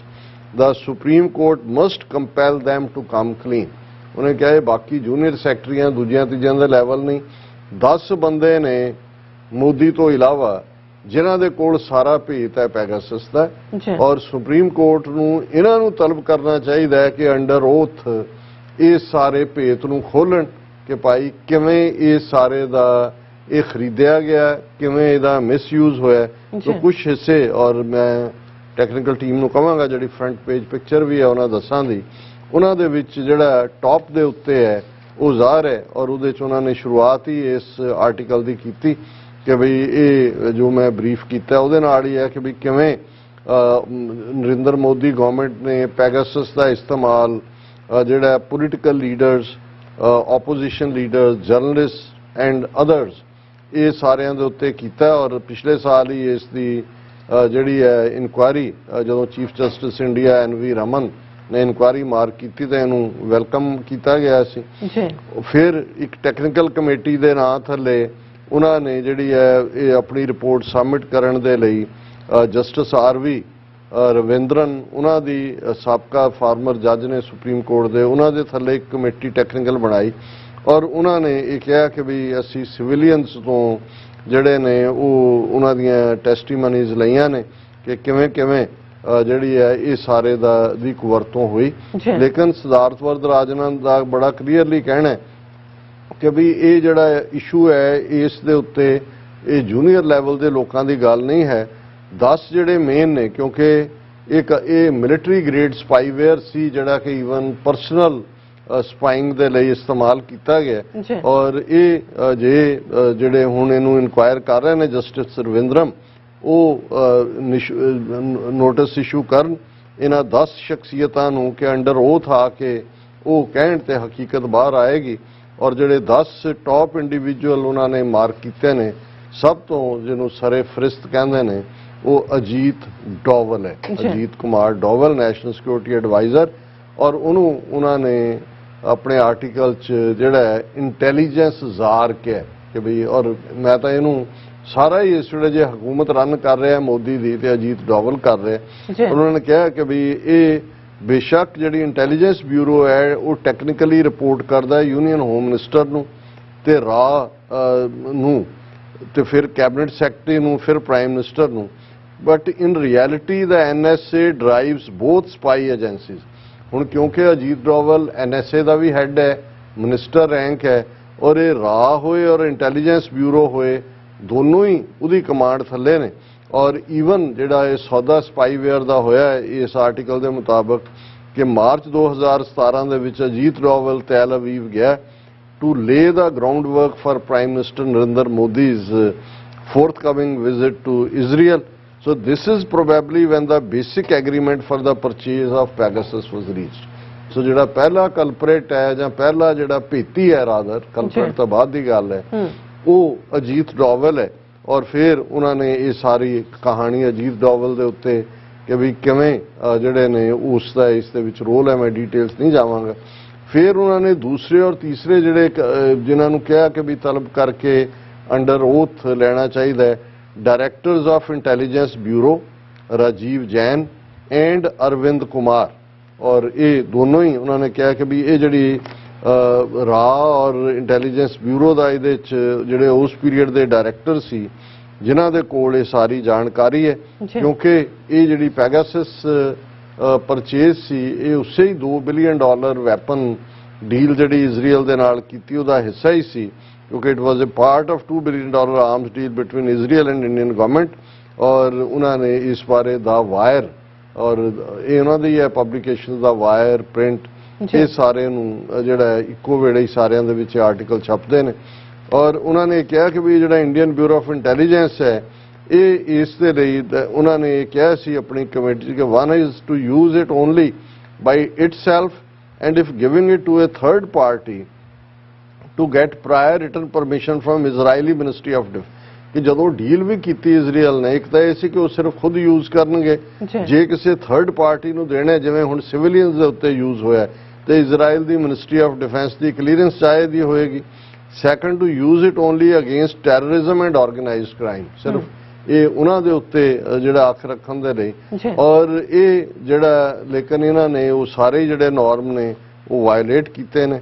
ਫਿਰ ਚੌਥਾ ਔਰ ਪੰਜਵਾਂ ਜਿਹੜਾ ਉਹਨਾਂ ਨੇ ਦੋ ਪਰਸਨੈਲਿਟੀਜ਼ ਮਾਰਕ ਕੀਤੀਆਂ ਉਹ ਰਾ ਨਾਲ ਸੰਬੰਧਿਤ ਨੇ, ਰਿਸਰਚ ਐਂਡ ਐਨਾਲਿਸਿਸ ਵਿੰਗ, ਕਿਉਂਕਿ ਇਸ ਗੱਲ ਦਾ ਧਿਆਨ ਰਹੇ ਕਿ ਵਿਦ ਇਨ ਕੰਟਰੀ ਜਿਹੜੀ ਸਪਾਈਂਗ ਹੈ ਉਹ ਜਿਹੜਾ ਇੰਟੈਲੀਜੈਂਸ ਬਿਊਰੋ ਕਰਦੀ ਹੈ, ਔਰ ਆਊਟਸਾਈਡ ਮੁਲਕਾਂ ਦੇ ਵਿੱਚ ਜਿਹੜੀ ਸਾਰੀ ਇੰਟੈਲੀਜੈਂਸ ਗੈਦਰਿੰਗ ਹੈ ਉਹ ਰਾ ਕਰਦੀ ਹੈ। ਔਰ ਇਸ ਦਾ ਜਿਹੜਾ ਯੂਜ਼ ਹੈ Pegasus the with in country ਵੀ ਕੀਤਾ ਗਿਆ, ਜਿਹੜੇ ਓਪੋਨੈਂਟ ਸੀ ਉਹਨਾਂ ਨੂੰ ਉਹਨਾਂ ਦੀ ਜਾਣਕਾਰੀ ਲੈਣ ਲਈ, ਔਰ ਬਾਹਰ ਵੀ ਕੀਤਾ ਗਿਆ। ਔਰ ਬਾਹਰ ਇਹ ਵੀ ਆਇਆ ਕਿ 70 ਦੇ ਕਰੀਬ ਜਿਹੜਾ ਇਹ ਹੈ ਪਾਕਿਸਤਾਨ ਨਾਲ ਜੁੜੇ ਹੋਏ, ਕਿਉਂਕਿ ਇਹ ਹੈ ਨਾ 300 ਫੋਨ ਜਿਹੜੇ ਨੰਬਰ ਸੀ ਉਹ ਪਾਕਿਸਤਾਨ ਦੇ, ਔਰ 1000 ਦੇ ਕਰੀਬ ਟੈਲੀਫੋਨ ਜਿਹੜੇ ਨੰਬਰ ਨੇ ਉਹ ਯੂਜ਼ ਹੋਏ ਪੰਜਾਬ, ਜਿਨ੍ਹਾਂ ਦੇ ਵਿੱਚ ਈਵਨ ਜਿਹੜੇ ਨੇ ਭੁਪਿੰਦਰ ਸਿੰਘ ਸੱਜਣ ਔਰ ਜਿਹੜੇ ਜਸਪਾਲ ਸਿੰਘ ਹੀਰਾ ਇਹਨਾਂ ਦੇ ਨਾਂ ਆਏ ਵੀ, ਕਿਉਂਕਿ ਇਹ ਪ੍ਰਿੰਟ ਔਰ ਵਾਇਰ ਔਰ ਇਹ ਸਾਰੇ ਉਸ ਇੰਟਰਨੈਸ਼ਨਲ ਇਨਵੈਸਟੀਗੇਸ਼ਨ ਦਾ ਜਿਹੜੀ ਇਹਨਾਂ ਨੂੰ ਐਕਸਪੋਜ਼ ਕਰਨ ਵਾਲੀ ਇਨਵੈਸਟੀਗੇਟਿਵ ਟੀਮ ਹੈ ਉਹਦਾ ਹਿੱਸਾ ਸੀ। ਔਰ ਉਹਨਾਂ ਨੇ ਕਿਹਾ ਕਿ ਅਨਆਇਡੈਂਟੀਫਾਈਡ ਏਜੰਸੀ, ਕਿ ਵੀ ਇਹ ਹੁਣ ਅੰਡਰ ਓਥ ਪਤਾ ਲੱਗੇਗਾ ਕਿ ਕਿਹਨੇ ਕੀਤਾ, ਜਿਹਦੇ ਚ 1000 ਇੰਡੀਅਨ ਟੈਲੀਫੋਨ ਨੰਬਰਸ और and also targeted some 300 Pakistani ones. और सानू हमेशा ही लगता है भी पाकिस्तान दे विच तां जिहड़े भी उन्हां दे ने इन्हां मसलिਆਂ ਨੂੰ ਡੀਲ ਉਹ ਤਾਂ ਸੁੱਤੇ ਹੀ ਹੁੰਦੇ ਨੇ। ਉਹਨਾਂ ਨੇ ਕਦੇ ਇੰਡੀਆ ਨੂੰ ਇੰਟਰਨੈਸ਼ਨਲ ਫੋਰਮ ਤੇ ਐਕਸਪੋਜ਼ ਕਰਨ ਦੀ ਕੋਸ਼ਿਸ਼ ਹੀ ਨਹੀਂ ਕੀਤੀ, ਕਿਉਂਕਿ ਪਤਾ ਨਹੀਂ ਉਹਨਾਂ ਦੇ ਕੀ ਆਪਣੇ ਇੰਟਰਸਟ ਨੇ ਜਾਂ ਉਹਨਾਂ ਦੇ ਵਿਚਲਾ ਪੈਟਰੀਓਟਿਜ਼ਮ ਨਹੀਂ ਹੈ। ਨਹੀਂ ਤਾਂ ਹੁਣ ਜੇ ਇੱਕ ਉਹਨਾਂ ਦੀ ਸਪਾਈ ਏਜੰਸੀ 300 ਇਸ ਕਿਸਮ ਦੇ ਨੰਬਰ ਪਾਕਿਸਤਾਨ ਦੇ ਯੂਜ਼ ਇਹ ਇਸ਼ੂ ਹੈ। ਆਲਰੇਡੀ ਕੁਲਭੂਸ਼ਣ ਯਾਦਵ ਉਹਨਾਂ ਦੇ ਕੋਲ ਹੈ ਕਿ ਭਾਈ ਉਹਨਾਂ ਨੇ ਕਿਵੇਂ ਬਲੋਚਿਸਤਾਨ ਔਰ ਦੂਸਰੇ 'ਚ ਇੰਡੀਅਨ ਇੰਟੈਲੀਜੈਂਸ ਦਾ ਰੋਲ ਹੈ। ਫਿਰ ਜਿਹੜਾ ਉਹਨਾਂ ਨੇ मैं क्विकली जा रहा 6, 7, 8 ਦੇ ਉੱਤੇ ਉਹਨਾਂ ਨੇ 3 ਹੋਮ ਸੈਕਟਰੀ, ਕਿਉਂਕਿ ਜਦੋਂ ਤੁਸੀਂ ਇੰਟੈਲੀਜੈਂਸ ਏਜੰਸੀਆਂ ਦਾ ਵਰਕਿੰਗ ਦੇਖਦੇ ਹੋ ਅੰਡਰ ਹੋਮ ਅਫੇਅਰਸ ਆਉਂਦਾ, ਉਹਨੂੰ full fledged home secretary run ਕਰਦੇ ਨੇ। ਯੂਨੀਅਨ ਹੋਮ ਸੈਕਟਰੀ ਰਾਜੀਵ ਮਹਿਰਿਸ਼ੀ,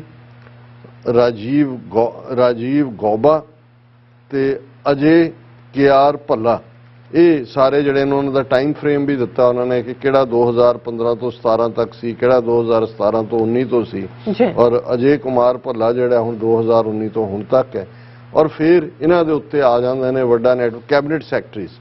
ਸੋ ਕੈਬਨਿਟ ਸੈਕਟਰੀ ਪੀਕੇ ਸਿਨਹਾ 2015 ਤੋਂ 2019 ਤੱਕ, ਤੇ ਅਗੇਨ ਰਾਜੀਵ ਗੌਬਾ ਜਿਹੜਾ 2019 ਚ ਜਿਹੜਾ ਕੈਬਨਿਟ ਸੈਕਟਰੀ ਬਣਿਆ ਯੂਨੀਅਨ ਹੋਮ ਸੈਕਟਰੀ ਤੋਂ। ਔਰ ਅਖੀਰ ਦੇ ਵਿੱਚ ਜਿਹੜਾ 10ਵਾਂ ਉਹਨਾਂ ਨੇ ਮੇਨ ਨੇਮ ਕੀਤਾ ਉਹ ਹੋਮ ਮਿਨਿਸਟਰ ਅਮਿਤ ਸ਼ਾਹ। ਔਰ ਟਰਮ ਵੀ ਚਾਣਕਿਆ ਯੂਜ਼ ਕੀਤੇ ਉਹਨਾਂ ਨੇ ਕਿਹਾ ਵੀ ਜਦੋਂ ਜਿਹੜਾ ਪਹਿਲਾ ਉਸ ਪੀਰੀਅਡ 'ਚ ਸੀ ਰਾਜਨਾਥ ਸਿੰਘ, ਉਹਦੇ ਨਾਲ ਤਾਂ ਪ੍ਰੋਬੈਬਲੀ ਇਹਨਾਂ ਨੇ ਸ਼ੇਅਰ ਨਹੀਂ ਕੀਤਾ ਹੋਏਗਾ, ਪਰ ਜਦੋਂ ਤੋਂ ਅਮਿਤ ਸ਼ਾਹ ਜਿਹੜਾ ਹੈ ਉਹ ਨਾਰਥ ਬਲਾਕ ਦੇ ਵਿੱਚ 2019 ਦੀ ਇਲੈਕਸ਼ਨ ਤੋਂ ਬਾਅਦ ਉਹ ਬਣਦਾ ਔਰ ਉਹ ਹੋਮ ਮਿਨਿਸਟਰ ਬਣਦਾ, certainly the manner in which Congress leaders in Karnataka were hit with Pegasus in the run-up to the successful toppling of Siddharamaiah government, ਹੁਣ ਈਵਨ ਪੈਗਾਸਸ ਦਾ ਯੂਜ਼ ਕਰਕੇ ਉਹਨਾਂ ਨੇ ਕਾਂਗਰਸ ਦੀ ਸਿੱਧਾਰਮਈਆ ਦੀ ਕਮਾਂਡ ਥੱਲੇ ਚੀਫ ਮਿਨਿਸਟਰ ਸੀ government ਨੂੰ ਟੌਪਲ ਕੀਤਾ। ਔਰ ਨਾਲ ਦੀ ਨਾਲ ਉਹਨਾਂ ਨੇ ਕਿਹਾ ਕਿ ਵੀ ਇਹ ਜਿਹੜੇ ਸਾਰੇ ਨੇ that bears all the footprints of a Chanakya driven enterprise, ਇਹ ਚਾਣਕਿਆ ਮਾਈਂਡ ਦੀ ਗੱਲ ਹੀ ਹੈ। The same is true of the targeting of Prashant Kishore in the midst of 2021 West Bengal Assembly election। ਹੁਣ ਪ੍ਰਸ਼ਾਂਤ ਕਿਸ਼ੋਰ ਜਿਹਨੂੰ ਗੁਰੂ ਘੰਟਾਲ ਕਿਹਾ ਜਾਂਦਾ ਹੈ ਕਿ ਜੀ ਜੇ ਚੋਣ ਜਿੱਤਣੀ ਹੈ ਤਾਂ ਉਹਨੂੰ ਐਡਵਾਈਜ਼ਰ ਦੇ ਤੌਰ ਤੇ ਰੱਖਿਆ ਜਾਂਦਾ ਹੈ, ਉਹ ਪੂਰਾ ਉਹਨੂੰ ਗੂਗਲ ਕਿਹਾ ਜਾਂਦਾ ਹੈ। ਇਹ ਸਾਰੇ ਈਵਨ 2021 ਦੇ ਵਿੱਚ ਜਦੋਂ ਉਹ ਮਮਤਾ ਬੈਨਰਜੀ ਦਾ ਐਡਵਾਈਜ਼ਰ ਬਣਿਆ ਹੋਇਆ ਸੀ ਇਹ ਸਾਰੇ ਕੈਂਪੇਨ ਨੂੰ ਕਿਵੇਂ ਰਨ ਕਰਨਾ, ਉਹਦੇ ਨੂੰ ਵੀ ਜਿਹੜਾ ਸਪਾਈ ਕੀਤਾ ਜਾ ਰਿਹਾ ਸੀ। ਸੋ ਇਹ ਜਿਹੜੇ ਨੇ ਉਹਦੇ ਫੋਨ ਦੇ ਉਹਨਾਂ ਨੇ ਕਿਹਾ ਵੀ ਸਾਡੇ ਫੋਰੈਂਸਿਕ ਐਗਜ਼ਾਮੀਨੇਸ਼ਨ ਇਹ ਗੱਲ ਸਾਹਮਣੇ ਆਈ। If these 10 men insist on oath that government has not bought and used Pegasus, this will raise embarrassing concerns about the national security establishment they represent। ਹੁਣ ਇਹ ਕਹਿ ਰਿਹਾ ਵੀ ਜੇ ਇਹਨਾਂ ਨੂੰ ਲਿਆ ਕੇ ਅੰਡਰ ਓਥ ਤੇ ਉਹ ਕਹਿੰਦੇ ਨੇ ਕਿ ਜੀ ਗਵਰਨਮੈਂਟ ਨੇ ਤਾਂ ਖਰੀਦਿਆ ਹੀ ਨਹੀਂ ਹੈ, ਇਹ ਫਿਰ ਇੱਕ ਐਮਬੈਰਸਿੰਗ ਸਿਚੁਏਸ਼ਨ ਹੋਏਗੀ। It is a matter of record that they and their departments have not bothered to investigate the possibility that the foreign government has been spying on Indians। ਹੁਣ ਜਿਹੜੀ ਇਜ਼ਰਾਈਲ ਦੀ ਮੁਸਾਦ ਜਾਂ ਉਹਨਾਂ ਦੀ ਏਜੰਸੀ ਦੇ ਰਹੀ ਹੈ ਉਹ ਤਾਂ ਤੁਹਾਡੇ ਤੇ ਸਪਾਈ ਕਰ ਰਹੇ ਨੇ ਨਾਲ ਦੀ ਨਾਲ, ਕਿਉਂਕਿ ਉਹਨਾਂ ਦਾ ਔਰ ਤੁਸੀਂ ਉਹਨੂੰ ਇੰਟਰਨਲ ਆਪਣੇ ਸਿਟੀਜ਼ਨਸ ਦੇ ਅਗੇਂਸਟ ਇਸਤੇਮਾਲ ਕਰ ਰਹੇ ਹੋ। It is one thing for the Modi government to be blaze about political opponents, journalists, human rights activists and lawyers and even businessmen being hit with spyware by some evil foreign power, but given that the list of probable targets includes 2 current ministers, ਜਿਹੜੇ 2 ਵਜ਼ੀਰ ਸੀ ਮੋਦੀ ਦੇ, ਉਹਨਾਂ ਦੇ against ਵੀ ਜਿਹੜੇ ਨੇ ਇਹ use ਕੀਤਾ ਗਿਆ, ਉਹਨਾਂ ਦੇ ਨਾਂ ਦਿੱਤੇ ਹੋਏ ਨੇ। ਫਿਰ ਉਹਨਾਂ ਨੇ ਕਿਹਾ ਕਿ ਭਾਈ ਉਹਨਾਂ ਚੋਂ ਇੱਕ ਤਾਂ ਹੁਣ ਦਿੱਲੀ ਦਾ ਪੁਲਿਸ ਕਮਿਸ਼ਨਰ ਹੈ ਰਾਕੇਸ਼ ਅਸਥਾਨਾ, ਜਿਹੜਾ ਉਸ ਵੇਲੇ ਇਨਵੈਸਟੀਗੇਟਿਵ ਡਾਇਰੈਕਟਰ ਆਲੋਕ ਵਰਮਾ, ਇਹਨਾਂ ਸਾਰਿਆਂ ਦੇ ਨਾਂ ਨੇ। ਔਰ ਇਸ ਸਾਰੇ ਦੇ ਚਲਦਿਆਂ ਉਹਨਾਂ ਨੇ NSO ਗਰੁੱਪ ਔਰ ਇਹ ਸਾਰੀ ਕਾਫੀ ਡਿਟੇਲ ਹੈ ਇਹਦੇ ਚ, ਕਿਉਂਕਿ ਟੈਕਨੀਕਲ ਪਾਰਟ ਔਰ ਮੈਂ ਕਨਕਲੂਜਨ ਤੇ ਜਾਵਾਂ। ਔਰ ਉਹਨਾਂ ਨੇ ਕਿਹਾ ਕਿ ਭਾਈ ਹੁਣ ਇਹ ਸੁਪਰੀਮ ਕੋਰਟ ਦੇ ਪਾਲੇ 'ਚ ਹੈ ਕਿ ਵੀ ਇਹ ਸਾਰੇ ਚੋਂ ਜੇ ਇਹ ਸੁਪਰੀਮ ਕੋਰਟ 'ਚ ਉਹਨਾਂ ਨੇ ਕਿਹਾ ਵੀ ਇਹ ਸੌਖਾ ਨਹੀਂ ਹੈ ਕਿ ਵੀ ਇਹਨਾਂ ਨੂੰ ਆਂਸਰ, ਪਰ ਜਿਵੇਂ ਇਹ ਸਾਰੀ ਸਟੋਰੀ ਬਿਲਡ ਕੀਤੀ ਹੈ ਕਿ ਵੀ ਜੇ ਸੁਪਰੀਮ ਕੋਰਟ ਇਮਾਨਦਾਰੀ ਨਾਲ ਇਹਨਾਂ 10 ਨੂੰ ਜਿਹੜਾ ਹੈ ਉਸ ਤਲਬ ਸਮਣ ਕਰੇ ਤੇ ਫਿਰ ਜਿਵੇਂ ਵਾਟਰਗੇਟ ਸਕੈਂਡਲ ਨਿਕਸਨ ਦੀ ਵਾਟਰਲੂ ਬਣ ਗਿਆ ਸੀ ਜਾਂ ਉਹਦਾ ਖਾਤਮਾ ਸੀ, ਇਹਦੇ ਕਹਿਣ ਮੁਤਾਬਕ ਆਰਟੀਕਲ ਦੇ, ਫਿਰ ਮੋਦੀ ਦੀ ਹਕੂਮਤ ਜਾਂ ਇੰਦਰਾ ਗਾਂਧੀ ਨੂੰ ਜਿਵੇਂ ਇੱਕ ਇਲਾਹਾਬਾਦ ਦੇ ਜੱਜ ਨੇ ਉਹਨੂੰ ਅਨਸੀਟ ਕਰ ਦਿੱਤਾ ਸੀ ਉਹਦੀ ਇਲੈਕਸ਼ਨ ਲਈ। ਹਾਲਾਂ ਹੋਣਾ ਨਹੀਂ ਇਸ ਲੈਵਲ ਤੇ, ਪਰ ਮੈਂ ਕਨਕਲੂਡਿੰਗ ਪੈਰਾ ਕਿਉਂਕਿ ਉਹਨੇ ਇੰਦਰਾ ਗਾਂਧੀ ਦੇ ਨਾਲ ਕੰਪੇਅਰ ਕੀਤਾ, ਜਿਵੇਂ ਜਗਮੋਹਨ ਸਿਨਹਾ ਨੇ ਫੈਸਲਾ ਦਿੱਤਾ ਸੀ। ਉਹਨੇ ਇਹ ਕਿਹਾ ਕਿ ਵੀ ਇਹ ਲਾਈਕ ਇੰਦਰਾ ਗਾਂਧੀ 1975 ਮੋਦੀਜ਼ ਪੋਲੀਟੀਕਲ ਫੇਟ ਡਿਪੈਂਡਸ ਔਨ ਏ ਜੱਜ। ਜਿਵੇਂ ਉਹਦਾ ਇੰਦਰਾ ਗਾਂਧੀ ਦਾ ਸਿਆਸੀ ਸਾਰਾ ਜਿਹੜਾ ਕੈਰੀਅਰ ਸੀ ਉਹ ਇੱਕ ਜੱਜ ਦੇ ਫੈਸਲੇ ਤੇ ਡਿਪੈਂਡ ਕਰਦੇ ਸੀ।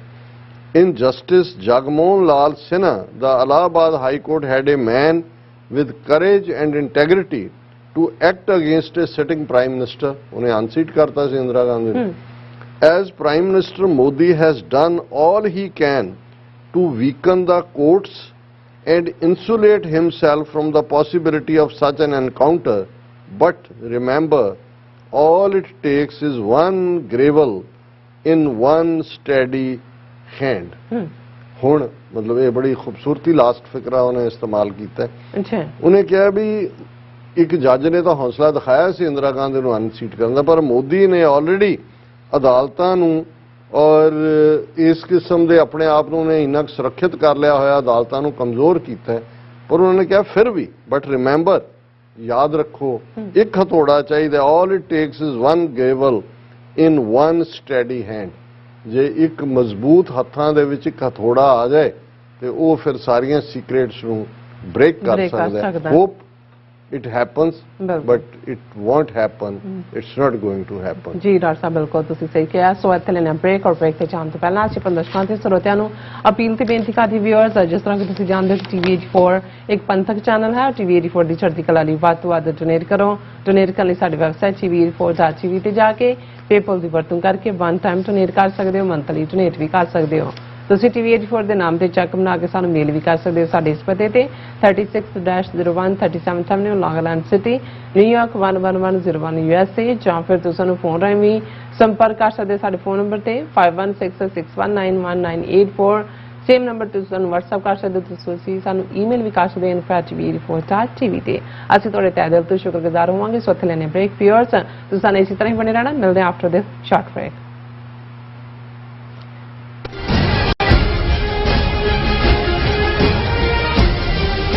ਤੁਸੀਂ ਆਪਣੇ ਟੈਕਸਸ ਨੂੰ ਲੈ ਕੇ ਚਿੰਤਤ ਹੋ?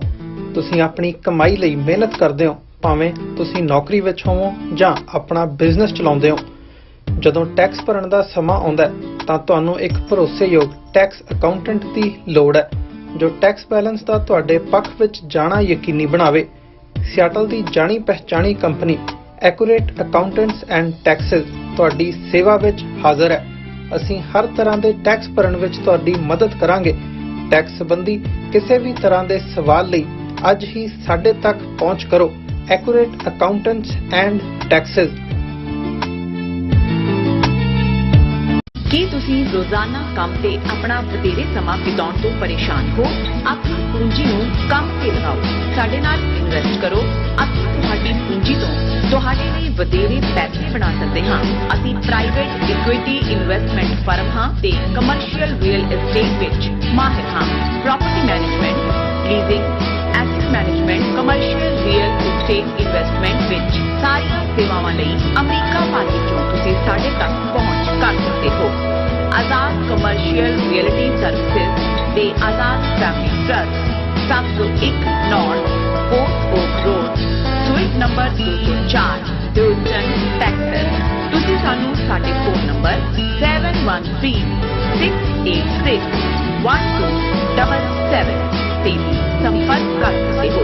ਆਜ਼ਾਦ ਕਮਰਸ਼ੀਅਲ ਰੀਅਲਟੀ ਸਰਵਿਸਿਜ਼।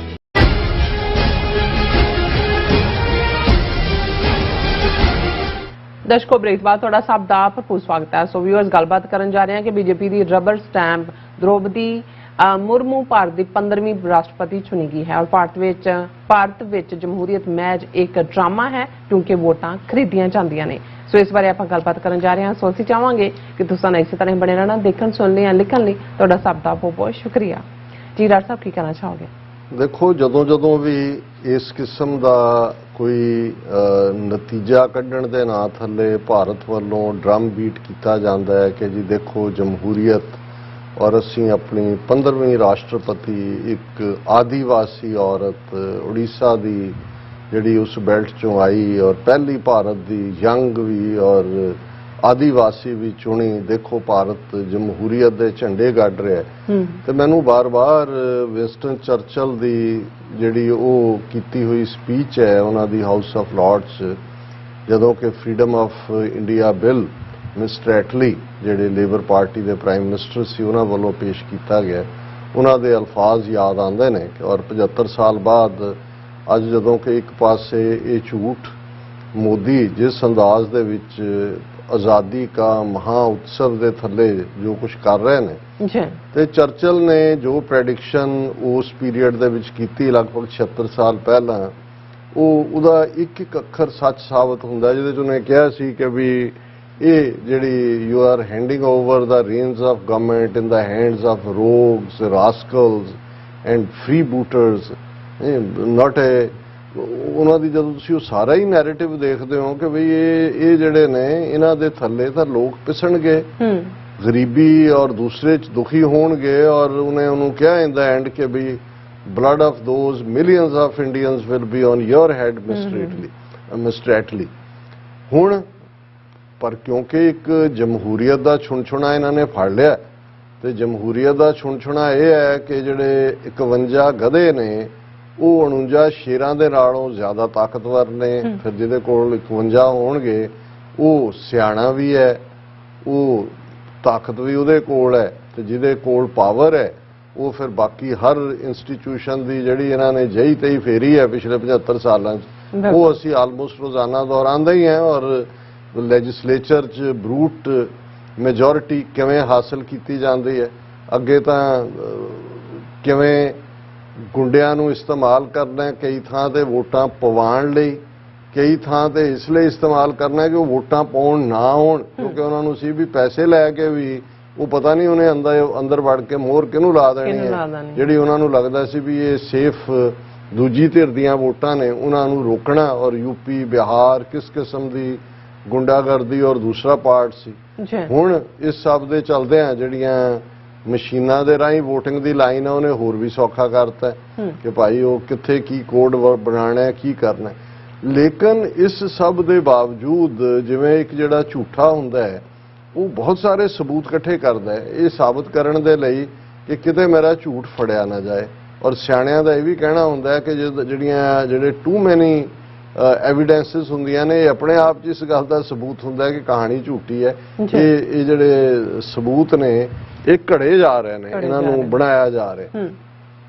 ਇਹੀ ਹਾਲ ਇਹਨਾਂ ਦੀ ਪਹਿਲੀ ਗੱਲ ਤਾਂ ਜਿਹੜਾ ਸਿਸਟਮ ਇਹਨਾਂ ਦਾ ਡੈਮੋਕ੍ਰੇਸੀ ਦੇ ਨਾਂ ਥੱਲੇ multi party system, multi parties ਕਿਵੇਂ ਕ੍ਰੀਏਟ ਹੁੰਦੀਆਂ, ਕਿਵੇਂ ਬੰਦੇ ਖੜੇ ਕੀਤੇ ਜਾਂਦੇ ਨੇ, ਕਿਵੇਂ ਪੈਸੇ ਦੇ ਕੇ ਖੜੇ ਕੀਤੇ ਜਾਂਦੇ ਨੇ, ਕਿਹਨੂੰ ਪੈਸੇ ਦੇ ਕੇ ਬਿਠਾਉਣਾ ਹੁੰਦਾ ਹੈ, ਵੋਟਾਂ ਦੀ ਸੌਦੇਬਾਜ਼ੀ ਕਿਵੇਂ ਹੁੰਦੀ ਹੈ, ਫਿਰ ਜ਼ਾਤ ਬਰਾਦਰੀ ਇਲਾਕਾ ਪ੍ਰਸਤੀ ਕਿਵੇਂ ਇਸਤੇਮਾਲ ਕੀਤੀ ਜਾਂਦੀ ਹੈ ਉਸ ਸਾਰੇ ਨੂੰ।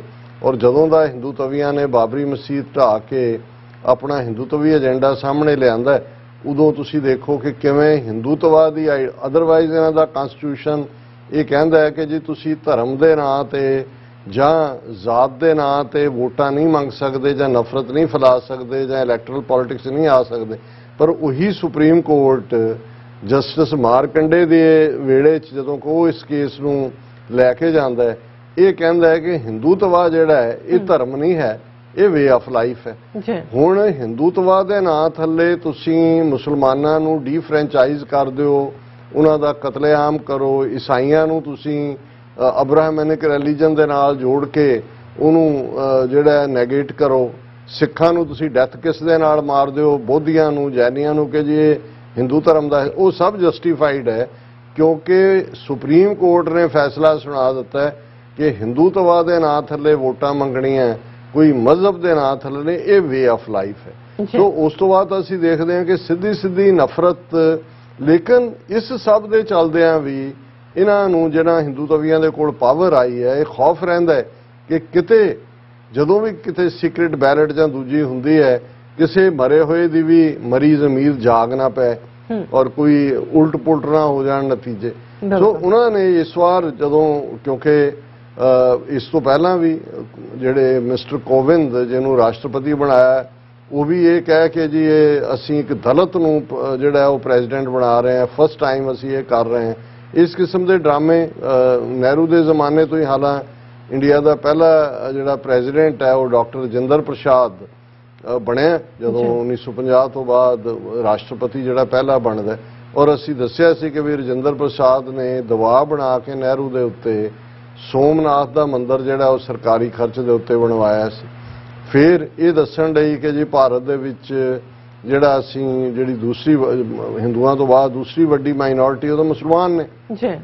ਫਿਰ ਉਹਨਾਂ ਨੇ ਡਾਕਟਰ ਜ਼ਾਕਿਰ ਹੁਸੈਨ ਨੂੰ ਇੰਦਰਾ ਗਾਂਧੀ ਨੇ ਐਮਰਜੈਂਸੀ ਐਲਾਨ ਤੋਂ ਪਹਿਲਾਂ ਜਿਹਨੂੰ ਬਣਾਇਆ ਔਰ ਉਸ ਨੂੰ ਬਾਅਦ ਦੇ ਵਿੱਚ ਉਹਦੀ ਵੀ ਸ਼ੱਕੀ ਹਾਲਾਤ ਦੇ ਵਿੱਚ ਮੌਤ ਹੋਈ। ਫਖਰੁਦੀਨ ਅਲੀ ਅਹਿਮਦ ਵੀ ਇੱਕ ਮੁਸਲਮਾਨ ਚੁਣਿਆ ਕਿ ਭਾਈ ਦੇਖੋ ਅਸੀਂ ਸੈਕੂਲਰ ਹੈ। ਜਦੋਂ ਵਾਜਪਾਈ ਦੀ ਸਰਕਾਰ ਬਣੀ ਉਹਨਾਂ ਨੂੰ ਲੱਗਾ ਵੀ ਸਾਡੇ ਤੇ ਤਾਂ ਹਿੰਦੂਤਵਾ ਦਾ ਹੇਟਰੇਡ ਕਰਕੇ ਲੱਗਦਾ, ਉਹਨੂੰ ਅਬੁਲ ਕਲਾਮ ਨੂੰ ਲੱਭ ਕੇ ਲਿਆਏ, ਉਹਨੂੰ ਸਾਬਤ ਕੀਤਾ ਕਿ ਜੀ ਨਿਊਕਲੀਅਰ ਸਾਇੰਟਿਸਟ ਹੈ, ਪਤਾ ਨਹੀਂ ਕੀ ਬਣਾ ਦਿੰਦੇ ਨੇ। ਹਾਲਾਂਕਿ ਉਸ ਦੀ ਜਿਹੜੀ ਟਰਮ ਰਹੀ ਹੈ ਉਹ ਬੜੀ ਫੇਅਰ ਜਿਹੀ ਰਹੀ, ਆਮ ਲੋਕਾਂ ਚੋਂ ਨਿਕਲਿਆ ਹੋਇਆ ਤਮਿਲਨਾਡੂ ਦਾ ਉਹ ਇੱਕ ਸੀ। ਹਾਲਾਂਕਿ ਉਹਨੇ ਜਿਹੜਾ ਇਹਨਾਂ ਦਾ ਹਿੰਦੂਤਵਾ ਦਾ ਏਜੰਡਾ ਹੁੰਦਾ ਉਹਦੇ 'ਚ ਉਹਨੇ ਕਿਹਾ ਜੀ ਮੈਂ ਜਿਹੜੀ ਹੈ ਵੀਣਾ ਜਿਹੜੀ ਜ਼ਾਹਰ ਹੈ ਕਿ ਵੀ ਰਿਲੀਜੀਅਸ ਸਾਜ਼ ਹੈ ਉਹ ਮੈਂ ਵਜਾਉਂਦਾ ਹਾਂ, ਮੈਂ ਤਾਂ ਗੀਤਾ ਦਾ ਵੀ ਆਸ਼ਕ ਹੈ ਤੇ ਮੈਂ ਫਲਾਣਾ ਵੀ। ਸੋ ਜਿਸ ਕਿਸਮ ਦਾ ਹਿੰਦੂਤਵੀ ਦਾ ਉਹ ਚਾਹੁੰਦੇ ਨੇ ਕਿ ਉੱਥੇ ਮੁਸਲਮਾਨ ਜਾਂ ਸਿੱਖ ਹੋਣ ਉਹਦੇ 'ਚੋਂ ਫਿੱਟ ਹੁੰਦਾ ਸੀ। ਔਰ ਇੱਕ ਟਰਮ ਉਹਨੂੰ ਲੰਘਾਈ ਉਹ ਵੀ ਬੀਜੇਪੀ ਦੀ ਵਾਜਪਾਈ ਦੀ ਸਰਕਾਰ ਵੇਲੇ। ਫਿਰ ਇਹ ਦਲਿਤ ਲੱਭ ਕੇ ਲਿਆਏ ਕਿ ਜੀ ਇਹ ਦੱਸਣ ਲਈ ਕਿ ਜੀ ਹਾਲਾਂਕਿ ਜੋ ਜ਼ੁਲਮ ਉਹਨਾਂ ਦੇ ਮੁਸਲਮਾਨਾਂ ਈਸਾਈਆਂ ਸਿੱਖਾਂ ਤੇ ਚੱਲ ਰਹੇ ਨੇ ਸਭ ਤੋਂ ਜ਼ਿਆਦਾ ਇਹਨਾਂ ਦੀ ਟਰਮ 'ਚ ਦਲਿਤਾਂ ਦੇ ਖਿਲਾਫ ਜੇ ਈਵਨ ਜਿਹੜੇ ਸ਼ਡਿਊਲ ਕਾਸਟ ਬੋਰਡ ਬਣੇ ਹੋਏ ਨੇ ਸਟੇਟਾਂ 'ਚ ਉਹਨਾਂ ਦੀਆਂ ਕੰਪਲੇਂਟਸ ਤੁਸੀਂ ਕਲੈਕਟ ਕਰੋ ਤੇ ਮੈਕਸਿਮਮ ਉਹਨਾਂ ਦੇ ਖਿਲਾਫ। ਔਰ ਉਹ ਕਿੱਥੋਂ ਗੁਜਰਾਤ ਦੇ ਵਿੱਚ ਕੀ ਕੀਤਾ, ਉੜੀਸਾ 'ਚ ਕੀ ਕੀਤਾ, ਹਾਥਰਸ ਯੂਪੀ ਕਿਵੇਂ ਦਲਿਤ ਬੱਚੀਆਂ। ਔਰ ਲੇਕਿਨ ਤੁਸੀਂ ਇੱਕ ਰੱਖਿਆ ਦੇਖੋ ਜੀ ਅਸੀਂ ਤਾਂ ਇੱਕ ਜਦੋਂ ਅਸੀਂ ਕਹਿੰਦੇ ਆ ਵੀ ਸ਼ੈਮ ਪ੍ਰੈਜ਼ੀਡੈਂਟ, ਉਹ ਸ਼ੈਮ ਦਾ ਮਤਲਬ ਇਹ ਹੈ ਕਿ ਉਹ ਇੱਕ ਬੁੱਤ ਰੱਖਿਆ ਹੋਇਆ। ਹਾਲਾਂਕਿ ਉਹਦਾ ਆਪਣਾ ਹਾਲ ਇਹ ਸੀ ਕਿ ਉਹ ਜਗਨਨਾਥਪੁਰੀ ਦੀਆਂ ਉਹਨੂੰ ਤੇ ਉਹਦੀ ਘਰ ਵਾਲੇ ਨੂੰ ਪੌੜੀਆਂ ਨਹੀਂ ਸੀ ਬ੍ਰਾਹਮਣਾਂ ਨੇ ਚੜ੍ਹਨ ਦਿੱਤੀਆਂ, ਪੁਜਾਰੀਆਂ ਨੇ ਆ ਕੇ ਰੋਕਤਾ ਵੀ ਤੂੰ ਸ਼ੂਦਰ ਹੈ ਤੂੰ ਅੰਦਰ ਨਹੀਂ ਜਾ ਸਕਦਾ। ਹੁਣ ਇੱਕ ਪਾਸੇ ਉੜੀਸਾ ਹੋਏ, ਛੱਤੀਸਗੜ੍ਹ ਹੋਏ, ਝਾਰਖੰਡ ਹੋਏ, ਜਿਹੜੇ ਆਦੀਵਾਸੀ ਨੇ ਟਰਾਈਬਲਸ ਆ ਜਿਹਨਾਂ ਨੂੰ ਮੂਲ ਨਿਵਾਸੀ ਕਹਿਣਾ ਜ਼ਿਆਦਾ ਬਣਦਾ, ਉਹਨਾਂ ਨੂੰ ਜ਼ਮੀਨਾਂ ਤੋਂ ਬੇਦਖਲ ਕੀਤਾ ਜਾ ਰਿਹਾ। ਜਿਹੜੇ ਉਹਨਾਂ ਦੇ ਹੱਕਾਂ ਲਈ ਲੜਨ ਵਾਲੇ ਨੇ ਉਹਨਾਂ ਦੇ ਉੱਤੇ ਆ ਪੈਗਾਸਸ ਨੂੰ ਇਸਤੇਮਾਲ ਕਰਕੇ ਝੂਠੇ ਕੇਸ ਬਣਾ ਕੇ ਉਹਨਾਂ ਨੂੰ ਜੇਲ੍ਹਾਂ 'ਚ ਡੱਕਿਆ ਹੋਇਆ ਹੈ। ਔਰ ਸਤਾਨ ਸਵਾਮੀ ਦੀ ਤਾਂ ਉਹਨੂੰ ਜੇਲ੍ਹ 'ਚ ਮਾਰ ਹੀ ਦਿੱਤਾ ਰੱਖ ਕੇ, ਇੱਕ ਵਿਚਾਰਾ ਬੁੱਢਾ ਵੀਲ ਚੇਅਰ ਤੇ ਬੰਦਾ ਉਹਨੂੰ ਛੱਡਿਆ। ਸੋ ਕਿਉਂਕਿ ਜਿਹੜਾ ਇਹਨਾਂ ਨੇ ਯਾਰੀ ਪਾਈ ਹੈ ਮਲਟੀਨੈਸ਼ਨਲਸ ਦੇ ਨਾਲ, ਜਿੱਥੇ ਆਦੀਵਾਸੀ ਲੋਕ ਬੈਠੇ ਨੇ ਜਿਹਨਾਂ ਸਟੇਟਾਂ 'ਚ ਮੈਂ ਕਿਹਾ ਔਰ ਉਸ ਤੋਂ ਇਲਾਵਾ ਵੀ ਉਹ ਰਿਚ ਨੇ, ਉੱਥੇ ਔਰ ਨੇ ਕੁਦਰਤੀ, ਲੇਕਿਨ ਉਹ ਜੰਗਲ ਦੇ ਇਹ ਵਨਵਾਸੀ ਨੇ। ਆਦਿਵਾਸੀ ਦਾ ਮਤਲਬ ਹੀ ਇਹ ਹੈ ਕਿ ਵੀ ਸਭ ਤੋਂ ਪਹਿਲੇ ਸੋ ਉਹਨਾਂ ਨੂੰ ਡਿਸਪੋਜ਼ੈਸ ਕਰ ਰਹੇ ਨੇ, ਉਹਨਾਂ ਨੂੰ ਨਵੀਂ ਸਿਵਲਾਈਜੇਸ਼ਨ ਜਾਂ ਹਿੰਦੂਤਵਾ 'ਚ ਲਿਆਉਣ ਦੇ ਨਾਂ ਥੱਲੇ ਉਹਨਾਂ ਦੇ ਹਜ਼ਾਰਾਂ ਬੱਚਿਆਂ ਨੂੰ ਘਰਾਂ 'ਚੋਂ ਚੁੱਕ ਚੁਕਾ ਕੇ ਜਿਹੜੀਆਂ RSS ਨੇ ਆਪਣੀਆਂ ਸ਼ਿਸ਼ੂ ਭਾਰਤੀ ਇੰਸਟੀਚਿਊਟਸ ਬਣਾਈਆਂ ਉਹਨਾਂ ਦੇ ਵਿੱਚ ਦਾਖਲ ਕਰਦੇ ਨੇ। ਹੁਣ ਉਹਨਾਂ ਦਾ ਅੱਗੋਂ ਜਿਹੜਾ ਉਹਨਾਂ ਨੇ ਫਰਦਰ ਉਹਨਾਂ ਦਾ ਨਰਸੰਹਾਰ ਕਰਨਾ ਹੈ ਜਾਂ ਉਹਨਾਂ ਦੀ ਨਸਲਕੁਸ਼ੀ ਕਰਨੀ ਹੈ, ਉਹਨਾਂ ਨੂੰ ਡਿਸਪੋਜ਼ੈਸ ਕਰਨਾ। ਸੋ ਉਹਦੇ ਲਈ ਇਹਨਾਂ ਨੂੰ ਇੱਕ ਚਿਹਰਾ ਚਾਹੀਦਾ ਸੀ ਕਿ ਆਦੀਵਾਸੀ ਜੀ ਔਰਤ। ਔਰ ਇਸ ਗੱਲ ਦਾ ਧਿਆਨ ਰਹੇ ਕਿ ਬੀਬੀ ਜਿਹੜੀ BJP ਪਹਿਲਾਂ ਕਾਉਂਸਲਰ ਬਣੀ, ਝਾਰਖੰਡ 'ਚ BJP ਦੀ MLA ਵੀ ਰਹੀ, ਵਜ਼ੀਰ ਵੀ, ਜਿਹੜੀ ਹੈ ਉੜੀਸਾ ਦੇ ਨਾਲ ਇਹਦਾ ਉੜੀਸਾ ਝਾਰਖੰਡ ਨਾਲ ਹੀ ਨੇ ਲੱਗਦਾ। ਉੜੀਸਾ ਦੇ ਵਿੱਚ ਇਹਦਾ ਜਨਮ ਭੂਮੀ ਹੈ, ਸੰਥਲ ਕੇ ਕੀ ਉਹ ਇਲਾਕਾ ਹੈ। ਲੇਕਿਨ ਇਹਨੂੰ ਗਵਰਨਰ ਜਦੋਂ ਲਾਇਆ ਗਿਆ ਝਾਰਖੰਡ ਦਾ BJP ਵੱਲੋਂ, ਝਾਰਖੰਡ 'ਚ ਇਸ ਕਿਸਮ ਦੇ ਆਰਡੀਨੈਂਸ ਲਿਆਂਦੇ ਗਏ ਜਿਹੜੇ ਮੂਲ ਤੌਰ ਦੇ ਉੱਤੇ ਆਦੀਵਾਸੀਆਂ ਦੇ ਹੱਕਾਂ ਦੇ ਖਿਲਾਫ ਸੀ। ਇਹਨੇ ਮੂੰਹ 'ਚ ਘੁੰਗਣੀਆਂ ਪਾਈ ਰੱਖੀਆਂ। ਪਰ ਝਾਰਖੰਡ ਦੇ ਜਦੋਂ ਲੋਕਾਂ ਨੇ ਆਦੀਵਾਸੀਆਂ ਨੇ ਸਟਰਗਲ ਕੀਤੀ ਤੇ ਇਹਨਾਂ ਨੂੰ ਮਜਬੂਰ ਹੋਣਾ ਪਿਆ, ਜਿਹੜੀ ਉੱਥੇ ਸਰਕਾਰ ਸੀ ਉਹ ਵਾਪਸ ਲੈਣ ਦੇ ਉੱਤੇ ਜੋ ਇਹ ਬਿੱਲ ਲਿਆ ਕੇ ਉਹਨੂੰ ਕਾਨੂੰਨ ਬਣਾਉਣਾ ਚਾਹੁੰਦੇ ਸੀ। ਸੋ ਇਹ ਬੈਕਗ੍ਰਾਉਂਡ ਦੇਣੀ ਜ਼ਰੂਰੀ ਹੈ ਕਿ ਵੀ ਕਿਵੇਂ। ਔਰ ਲੇਕਿਨ ਜਦੋਂ ਇਹਦਾ ਨੋਮੀਨੇਸ਼ਨ ਅਨਾਉਂਸ ਕੀਤੀ ਗਈ ਉਦੋਂ ਲਗਭਗ ਇਹ ਲੱਗਦਾ ਸੀ ਕਿ ਜਿਹੜਾ ਕੈਂਡੀਡੇਟ ਆਪੋਜੀਸ਼ਨ ਨੇ ਲਿਆਂਦਾ ਯਸ਼ਵੰਤ ਸਿਨਹਾ ਉਹ ਵਾਜਪਾਈ ਸਰਕਾਰ ਵੇਲੇ ਮਿਨਿਸਟਰ ਸਾਬਕਾ IAS ਰਿਹਾ, ਬੜਾ ਵੋਕਲ, ਬੜਾ ਫੇਅਰ, ਔਰ ਕਸ਼ਮੀਰ ਦੇ ਮੁੱਦੇ ਦੇ ਖਿਲਾਫ ਆਰਟੀਕਲ 370 ਕਿਉਂ ਖਤਮ ਕੀਤਾ, 35A, ਹਾਲਾਂ ਇੰਡੀਅਨ ਹਿੰਦੂ ਤੋਂ ਵੀ ਨੈਸ਼ਨਲਿਸਟ ਜਿਹੜੇ ਵੀ ਉਸ ਏਜੰਡੇ ਥੱਲੇ ਰਹੇ ਨੇ। ਅੱਛਾ। ਪਰ ਬੀਜੇਪੀ ਨੇ ਕਿਵੇਂ, ਜਦੋਂ ਅਸੀਂ ਕਹਿੰਦੇ ਆ ਵੀ ਸ਼ੈਮ ਡੈਮੋਕ੍ਰੇਸੀ ਹੈ, ਉਹਨਾਂ ਨੂੰ ਇਹ ਪਤਾ ਸੀ ਕਿਉਂਕਿ ਇਹਨਾਂ ਚੋਣਾਂ ਦੇ ਵਿੱਚ ਰਾਸ਼ਟਰਪਤੀ ਦੀ ਜਿਹੜੇ ਆਮ ਲੋਕ ਵੋਟ ਨਹੀਂ ਪਾਉਂਦੇ ਹੈ, ਅਮਰੀਕਾ ਵਾਂਗ ਨਹੀਂ ਹੈ ਕਿ ਡਾਇਰੈਕਟ ਹਰ ਸਿਟੀਜ਼ਨ ਪ੍ਰੈਜ਼ੀਡੈਂਟ ਦੇ ਵਿੱਚ ਸ਼ਾਮਲ ਹੁੰਦਾ ਹੈ। ਇਨਡਾਇਰੈਕਟ ਰਿਪਰੈਜ਼ੈਂਟੇਸ਼ਨ ਹੈ, MLA MP ਜਾਂ ਜਿਹੜੇ ਲੈਜਿਸਲੇਟਿਵ ਕਾਉਂਸਲ ਨੇ ਜਿਹਨਾਂ ਸਟੇਟਾਂ 'ਚ MLC ਜਿਹਨਾਂ ਨੂੰ ਕਿਹਾ ਜਾਂਦਾ, ਉਹਨਾਂ ਦੀਆਂ ਵੋਟਾਂ ਹੁੰਦੀਆਂ। ਹੁਣ ਉਹ ਬਰਾਬਰ ਜੇ 'ਚ ਬਣਦੀਆਂ ਸੀ, ਔਰ ਜਿਸ ਕਿਸਮ ਦੀ ਇਹਨਾਂ ਦੀਆਂ ਨੀਤੀਆਂ ਨੇ ਆਪੋਜੀਸ਼ਨ ਇਹ ਦੇਖਦੀ ਸੀ ਕਿ ਜੇ ਕੁਛ ਨੇ ਜ਼ਮੀਰ ਦੀ ਆਵਾਜ਼ ਦੇ ਉੱਤੇ ਵੋਟਾਂ ਬੀਜੇਪੀ ਖੈਮੇ 'ਚ ਵੀ ਪਾ ਦਿੱਤੀਆਂ ਤੇ ਇਹਨਾਂ ਦੀ ਕੈਂਡੀਡੇਟ ਹਾਰ ਵੀ ਸਕਦੀ ਹੈ। ਸੋ ਉਹਨਾਂ ਨੇ ਕਿਵੇਂ ਚਾਣਕਿਆ ਨੇ, ਅਮਿਤ ਸ਼ਾਹ ਔਰ ਇਹਨਾਂ ਦੇ ਸਾਰੇ ਨਾਗਪੁਰੀਆਂ ਨੇ ਫਿਰ ਇੱਕ ਸਕੀਮ ਰਚੀ। ਪਹਿਲਾਂ ਤਾਂ ਉਹਨਾਂ ਨੇ ਮਹਾਰਾਸ਼ਟਰ ਨੂੰ ਟੌਪਲ ਕੀਤਾ, ਸ਼ਿਵ ਸੈਨਾ ਦੀ ਹਕੂਮਤ ਸੀ, ਜ਼ਾਹਰ ਹੈ ਕਿ ਵੀ ਆਪੋਜੀਸ਼ਨ ਦੇ ਉਹਨਾਂ ਨੇ ਕੈਂਡੀਡੇਟ ਨੂੰ ਯਸ਼ਵੰਤ ਸਿਨਹਾ ਨੂੰ ਪਾਣੀ ਸੀ। ਅੱਧਿਓਂ ਜ਼ਿਆਦਾ ਉਹਨਾਂ ਦੇ MLA ਪੱਟ ਕੇ ਜਿਹੜਾ ਹੈ ਉਹ ਮਿਸਟਰ ਸ਼ਿੰਦੇ ਨੂੰ ਚੀਫ ਮਿਨਿਸਟਰ ਬਣਾ ਦਿੱਤਾ। ਅੱਧਿਓਂ ਜ਼ਿਆਦਾ ਉਹਨਾਂ ਦੇ MP ਪੱਟ ਕੇ ਪਾਰਲੀਮੈਂਟ ਦੇ ਵਿੱਚ ਉਹਨਾਂ ਦੇ ਗਰੁੱਪ ਨੂੰ ਰੈਕਗਨਾਈਜ਼ ਕਰ ਲਿਆ। ਫਿਰ ਹੌਲੀ ਉਹਨਾਂ ਨੇ ਕਿਵੇਂ ਸਟੇਟਾਂ ਦੇ ਵਿੱਚ ਖਰੀਦੇ। ਯਸ਼ਵੰਤ ਸਿਨਹਾ ਨੇ ਕਿਹਾ ਸੀ ਕਿ ਕਿਵੇਂ ਮੱਧ ਪ੍ਰਦੇਸ਼ 'ਚ ਜਿਹੜੇ 23 ਕਾਂਗਰਸ ਦੇ ਟ੍ਰਾਈਬਲ ਬੈਲਟ 'ਚੋਂ ਆਉਣ ਵਾਲੇ ਉਹਨਾਂ ਨੂੰ ਕਰੋੜਾਂ ਰੁਪਏ ਪੇਸ਼ ਕੀਤੇ ਗਏ, ਔਰ ਅੱਜ ਜਦੋਂ ਇਹ ਉਹਦੇ ਇਲੈਕਸ਼ਨ ਰਿਜ਼ਲਟ ਸਾਹਮਣੇ ਆਏ ਨੇ ਤੇ ਜਿਹੜੀ 50-50 ਦੇ ਉੱਤੇ ਆਲਮੋਸਟ ਵੋਟਿੰਗ ਸੀ, ਔਰ ਇਹ ਹੈ ਕਿ Draupadi Murmu elected 15th president of India amid heavy cross voting. ਹੁਣ ਕ੍ਰਾਸ ਵੋਟਿੰਗ ਇਹ ਹੈ ਕਿ ਇਹਨਾਂ ਦੇ ਖੈਮੇ ਵਾਲਿਆਂ ਨੇ ਤਾਂ ਦੂਜੇ ਨਹੀਂ ਪਾਈ ਹੈ, ਲੇਕਿਨ ਕਿਵੇਂ ਇਹਨਾਂ ਨੇ ਵੋਟਾਂ ਖਰੀਦੀਆਂ। She received 64.03% of total valid votes polled.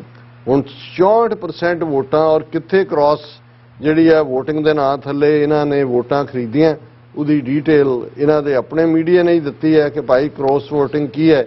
Election managers for the ruling coalition tracking the counting said that as many as 17 MPs 17 MP ਇਹਨਾਂ ਨੇ ਖਰੀਦੇ and 126 MLAs had voted across party lines for Mrs. Murmu। 126 MLA ਜਿਹੜੇ ਖਰੀਦੇ ਗਏ, 17 MP apart from 22 MLAs in Assam ਜਿਹੜੇ ਖਰੀਦੇ ਗਏ, ਉਹਨਾਂ ਚੋਂ 22 MLA ਅਸਾਮ ਦੇ ਨੇ। NDA claimed that Bihar saw 6 MLAs cross vote, Bihar ਚੋਂ 6 MLA ਖਰੀਦੇ, ਗੁਜਰਾਤ ਚੋਂ ਉਹਨਾਂ ਨੇ 10 ਖਰੀਦੇ, ਝਾਰਖੰਡ ਜਿੱਥੇ ਕਿ ਬੀਜੇਪੀ ਦੀ ਹਕੂਮਤ ਨਹੀਂ ਹੈ, ਝਾਰਖੰਡ ਮੁਕਤੀ ਮੋਰਚੇ ਦੀ ਹੈ, ਔਰ ਉਹਦੇ 'ਚ ਉਹਨਾਂ ਨੇ ਜਿਹੜੇ ਨੇ 10 ਜਿਹੜੇ MLA ਨੇ ਉਹ ਇਹਦੇ ਹੱਕ ਦੇ ਵਿੱਚ ਆਏ।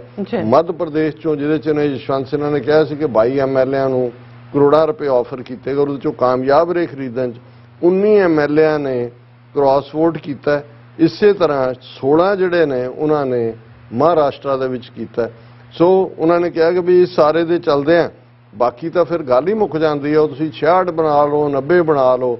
ਸੋ ਇਹ ਮੈਂ ਸਮਝਦਾ ਹਾਂ ਵੀ ਚਰਚਲ ਉਹ ਆਪਣੀ ਕਬਰ ਦੇ ਵਿੱਚ ਜ਼ਰੂਰ ਟਰਨ ਕਰ ਰਿਹਾ ਹੋਏਗਾ ਕਿ ਭਾਈ ਮੈਂ ਬਥੇਰਾ ਸਮਝਾਇਆ ਸੀ ਇਹਨੂੰ, ਐਟਲੀ ਨੂੰ, ਕਿ ਇਹਨਾਂ ਰੋਗਸ, ਰਾਸਕਲਸ, ਬੇਈਮਾਨਾਂ ਔਰ ਲਟੇਰਿਆਂ ਦੇ ਹੱਥ 'ਚ ਪਾਵਰ ਨਾ ਦੇ। ਔਰ ਅੱਜ ਆਜ਼ਾਦੀ ਦੇ ਮਹਾ ਉਤਸਵ ਦੇ ਥੱਲੇ ਇਹ ਜਿਹੜਾ ਇੱਕ ਹੋਰ ਸ਼ੈਮ 15ਵਾਂ ਰਾਸ਼ਟਰਪਤੀ ਇਹਨਾਂ ਨੇ ਬਣਾ ਦਿੱਤਾ। ਜੀ ਰਾਜ ਸਾਹਿਬ, ਤੁਹਾਡਾ ਬਹੁਤ ਬਹੁਤ ਸ਼ੁਕਰੀਆ। ਸਾਥ ਲੈਣੇ ਬ੍ਰੇਕ ਫਿਊਅਰਸ, ਤੁਸੀਂ ਇਸੇ ਤਰ੍ਹਾਂ ਬਣੇ ਰਹਿਣਾ। ਮਿਲਦੇ ਹਾਂ ਛੋਟੇ ਜਿਹੇ ਵਕਫੇ ਤੋਂ ਬਾਅਦ।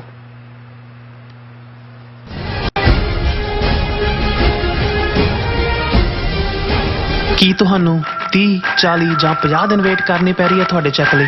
ਫਿਰ ਬ੍ਰੋਕਰਾਂ ਪਿੱਛੇ ਭੱਜਦੇ ਫਿਰਦੇ ਹੋ ਪੈਸੇ ਲਈ, ਬਹੁਤ ਜ਼ਿਆਦਾ ਟਾਈਮ ਵੇਸਟ ਹੋ ਜਾਂਦਾ ਇੱਦਾਂ ਤਾਂ। ਜੇ ਤੁਸੀਂ ਅੱਜ ਹੀ ਪੈਸੇ ਲੈਣੇ ਤਾਂ ਬੌਬਟੇਲ ਨੂੰ ਕਾਲ ਕਰੋ। ਬੌਬਟੇਲ ਤੁਹਾਡੀਆਂ ਇਨਵੌਇਸਸ ਸੇਮ ਡੇ ਫੰਡ ਕਰ ਸਕਦੇ ਹਨ for a small fee, no contract, no reserve and no hidden fees।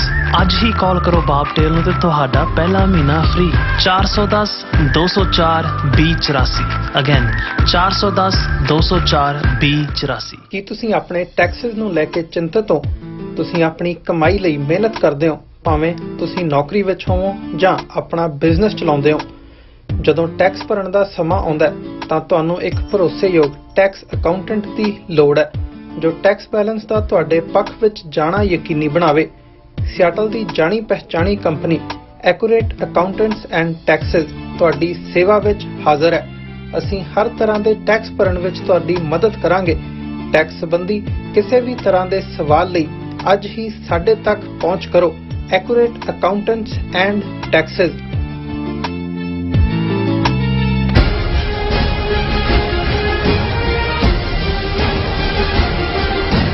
Viewers welcome back to programme. So viewers गलबात करन जा रहे हैं कि भारत की आर्थिकता बहुत बुरी तरह लड़खड़ा रही है। $1 की कीमत भारत के 80 रुपए तो वध है। भारतीय पासपोर्ट दुनिया के 199 देशों में 87वें नंबर पर है। सो की यही भारत के विश्व गुरु बनने दी अलामतां हैं?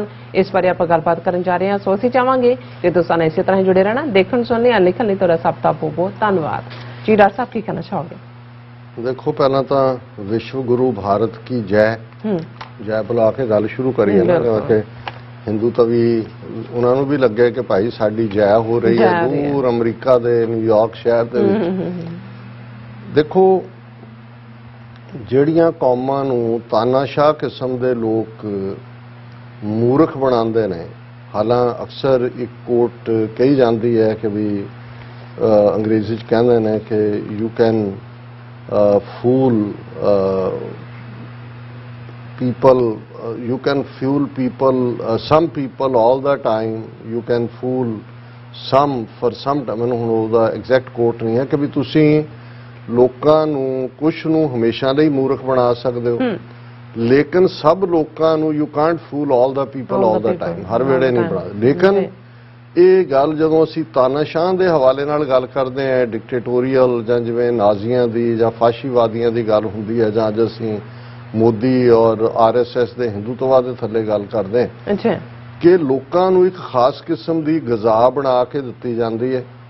ਉਹ ਗਜ਼ਾ ਜਿਹੜੀ ਹੈ ਫਿਰ ਲਗਾਤਾਰਤਾ ਦੇ ਨਾਲ ਦਿੱਤੀ ਜਾਂਦੀ ਹੈ ਤੇ ਜਿਹੜੇ ਲੋਕ ਫਿਰ ਉਸ ਦੇ ਵਿੱਚ ਸੌ ਜਾਂਦੇ ਨੇ ਉਹਨਾਂ ਨੂੰ ਕੋਈ ਖਬਰ ਨਹੀਂ ਹੁੰਦੀ ਕਿ ਆਲੇ ਦੁਆਲੇ ਕੀ ਚੱਲ ਰਿਹਾ ਹੈ। ਔਰ ਨਾਜ਼ੀਵਾਦ, ਫਾਸ਼ੀਵਾਦ ਜਾਂ ਹਿੰਦੂਵਾਦ ਜਾਂ ਹਿੰਦੂਤਵਾਦ, ਇਸ ਦੀ ਗਜ਼ਾ ਦਾ ਇੱਕ ਵੱਡਾ ਐਲੀਮੈਂਟ ਤਾਂ ਹੈ ਨਫ਼ਰਤ, ਬਲੇਮ ਗੇਮ ਜੀ। ਹੁਣ ਨਫ਼ਰਤ ਜਿਨ੍ਹਾਂ ਦੇ ਲਈ ਫੈਲਾਈ ਜਾਂਦੀ ਹੈ, ਜਿਨ੍ਹਾਂ ਨੂੰ ਨਫ਼ਰਤ ਦੇ ਪਾਤਰ ਬਣਾਇਆ ਜਾਂਦਾ ਹੈ, ਉਸ ਤੋਂ ਪਹਿਲਾਂ ਇੱਕ ਬਲੇਮ ਗੇਮ ਜਿਹੜੀ ਕਿ ਪ੍ਰੋਪੇਗੈਂਡੇ ਦੇ ਸਿਰ ਦੇ ਉੱਤੇ ਹੁੰਦੀ ਹੈ। ਆਪਣੀਆਂ ਸਾਰੀਆਂ ਜੋ ਵੀ ਉਹਨਾਂ ਦੇ ਨਾਲ ਮਾੜਾ ਵਾਪਰ ਰਿਹਾ ਉਹਦੇ ਲਈ ਉਹਨਾਂ ਨੂੰ ਜ਼ਿੰਮੇਵਾਰ ਦੱਸਿਆ ਜਾਂਦਾ ਕਿ ਸਾਡੀ ਜੋ ਤਰਾਸਦੀ ਹੈ, ਜੋ ਸਾਡੇ ਨਾਲ ਵਾਪਰ ਹੈ, ਇਹਦੇ ਲਈ ਇਹ ਜ਼ਿੰਮੇਵਾਰ ਨੇ। ਜਿਵੇਂ ਹਿਟਲਰ ਨੇ ਯਹੂਦੀਆਂ ਨੂੰ ਟਾਰਗੇਟ ਕੀਤਾ, ਜਾਂ ਅੱਜ ਹਿੰਦੂਤਵੀ ਜਿਹੜਾ ਹੈ ਉਹ ਮਾਈਨੋਰਿਟੀ ਹੈ ਪੀਸਮੈਂਟ ਦੇ ਨਾਂ ਥੱਲੇ ਔਰ ਦੂਸਰਾ ਕਰ ਰਹੇ ਨੇ। ਨਹੀਂ ਤਾਂ ਜੀ ਸਾਡਾ ਹਿੰਦੂਤਵਾ ਗੌਰਵ ਤੇ ਇਹ ਸੀ ਤੇ ਉਹ ਸੀ ਤੇ ਫਲਾਣਾ ਸੀ ਤੇ ਢਿਮਕਾ ਸੀ। ਫਿਰ ਇਸ ਕਿਸਮ ਦੇ ਲੋਕ ਜਿਹੜੇ ਵੀ ਉਹਨਾਂ ਦੇ ਨੈਰੇਟਿਵ ਨੂੰ, ਉਹਨਾਂ ਦੇ ਬਿਰਤਾਂਤ ਨੂੰ ਚੈਲੰਜ ਕਰ ਸਕਦੇ ਨੇ, ਉਹਨਾਂ ਦੀ ਕ੍ਰੈਡੀਬਿਲਿਟੀ ਖਤਮ ਕਰਦੇ ਨੇ ਜਾਂ ਉਹਨਾਂ ਨੂੰ ਸਾਇਲੈਂਟ ਕਰਦੇ ਨੇ ਜੋ ਭਾਰਤ ਦੇ ਵਿੱਚ ਚੱਲ ਰਿਹਾ। ਤੇ ਜੇ ਕੋਈ ਅੜਦਾ ਹੈ ਤਾਂ ਉਹਨੂੰ ਐਲੀਮੀਨੇਟ ਵੀ ਕਰਦੇ ਨੇ। ਅਸੀਂ ਕੁਲਬੁਰਜੀ, ਗੌਰੀ ਲੰਕੇਸ਼ ਤੋਂ ਲੈ ਕੇ ਹੁਣ ਤੱਕ ਜਿਵੇਂ ਲੇਟੈਸਟ ਸੋਸ਼ਲ ਮੀਡੀਆ ਦੇ ਉੱਤੇ ਵੀ ਜਿਹੜੀ ਕੋਈ ਗੱਲ ਕਰ, ਜ਼ੁਬੇਰ ਮੁਹੰਮਦ ਜਿਹਦਾ ਕੇਸ ਕਿੰਨੀਆਂ FIR ਜਾਂ ਕਿਵੇਂ ਕਿੰਨੇ ਦਿਨਾਂ ਬਾਅਦ almost close to a month Supreme Court ਚੋਂ ਰਾਹਤ ਮਿਲਦੀ ਹੈ। ਜਾਂ ਫਿਰ ਅਸੀਂ ਅੱਜ ਪਹਿਲਾਂ ਹੀ ਸਾਡਾ ਲੀਡ ਟੌਪਿਕ ਸੀ ਕਿ ਪੈਗਾਸਸ ਵਰਗੇ ਸਪਾਈਵੇਅਰ ਦੇ ਨਾਲ ਤੁਸੀਂ ਕਿਵੇਂ ਲੋਕਾਂ ਦੇ ਘਰਾਂ ਤੱਕ ਪਹੁੰਚਦੇ ਹੋ ਔਰ ਫਿਰ ਉਹਨੂੰ ਇਹੀ ਨਹੀਂ ਵੀ ਤੁਸੀਂ ਜਾਣਕਾਰੀ ਇਕੱਠੇ ਕਰਦੇ ਹੋ, ਫਿਰ ਤੁਸੀਂ ਡਿਸਇਨਫੋਰਮੇਸ਼ਨ ਉਹਨਾਂ ਦੇ ਨੰਬਰਾਂ 'ਚ, ਉਹਨਾਂ ਦੇ ਕੰਪਿਊਟਰ 'ਚ ਪਲਾਂਟ ਕਰਦੇ, ਫਿਰ ਉਹਨਾਂ ਨੂੰ ਕੇਸਾਂ 'ਚ ਉਲਝਾਉਂਦੇ ਹੋ।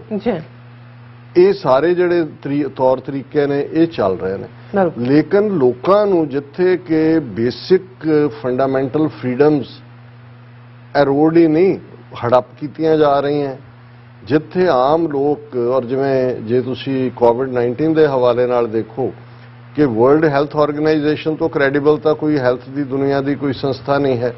ਦੁਨੀਆ ਦੇ ਹੈਲਥ ਨਾਲ ਰਿਲੇਟਡ ਇਸ਼ੂਜ਼ ਦੀ ਜਿਹੜੀ ਹੈ ਉਹ ਪੰਚਾਇਤ ਹੈ ਔਰ ਉਹਨਾਂ ਦੀ ਫਿਗਰ ਜੇ ਕਹਿੰਦੀ ਹੈ ਕਿ 1.5 ਕਰੋੜ ਲੋਕ, 15 ਮਿਲੀਅਨ ਲੋਕ COVID-19 ਦੇ ਵਿੱਚ ਮਰੇ ਔਰ 43 ਲੱਖ ਇਕੱਲੇ ਭਾਰਤ ਦੇ ਵਿੱਚ ਮਰੇ, ਜਿਹੜੇ ਕਲੋਜ਼ ਟੂ 1/3 ਹਰ ਤੀਸਰਾ ਬੰਦਾ। ਤੇ ਤੁਸੀਂ ਇਹ ਜਿਹੜਾ ਉੱਥੇ ਦਾਅਵੇ ਕਰ ਰਹੇ ਹੋ ਔਰ ਆਦਿੱਤਿਆਨਾਥ ਯੋਗੀ ਵਾਪਸ ਪਾਵਰ 'ਚ ਲਿਆਂਦਾ ਹੋਏ ਕਿ ਜੀ ਯੋਗੀ ਜੀ ਨੇ ਕੈਸੇ ਹੈਂਡਲ, ਕਿਉਂਕਿ ਆਲਮੋਸਟ ਇਸ ਗੱਲ ਦਾ ਧਿਆਨ ਰਹੇ ਯੂਪੀ ਦੀ ਆਬਾਦੀ ਲਗਭਗ 22 ਮਿਲੀਅਨ ਹੈ ਜਿਹੜੀ ਪਾਕਿਸਤਾਨ ਦੀ ਸਾਰੀ ਆਬਾਦੀ ਦੇ ਬਰਾਬਰ ਹੈ। ਜੇ ਯੂਪੀ ਕੱਢ ਮੁਲਕ ਹੋਏ ਤਾਂ ਦੁਨੀਆ ਦਾ ਆਬਾਦੀ ਦੇ ਲਿਹਾਜ਼ ਨਾਲ 9ਵਾਂ ਵੱਡਾ ਮੁਲਕ ਹੋਏ।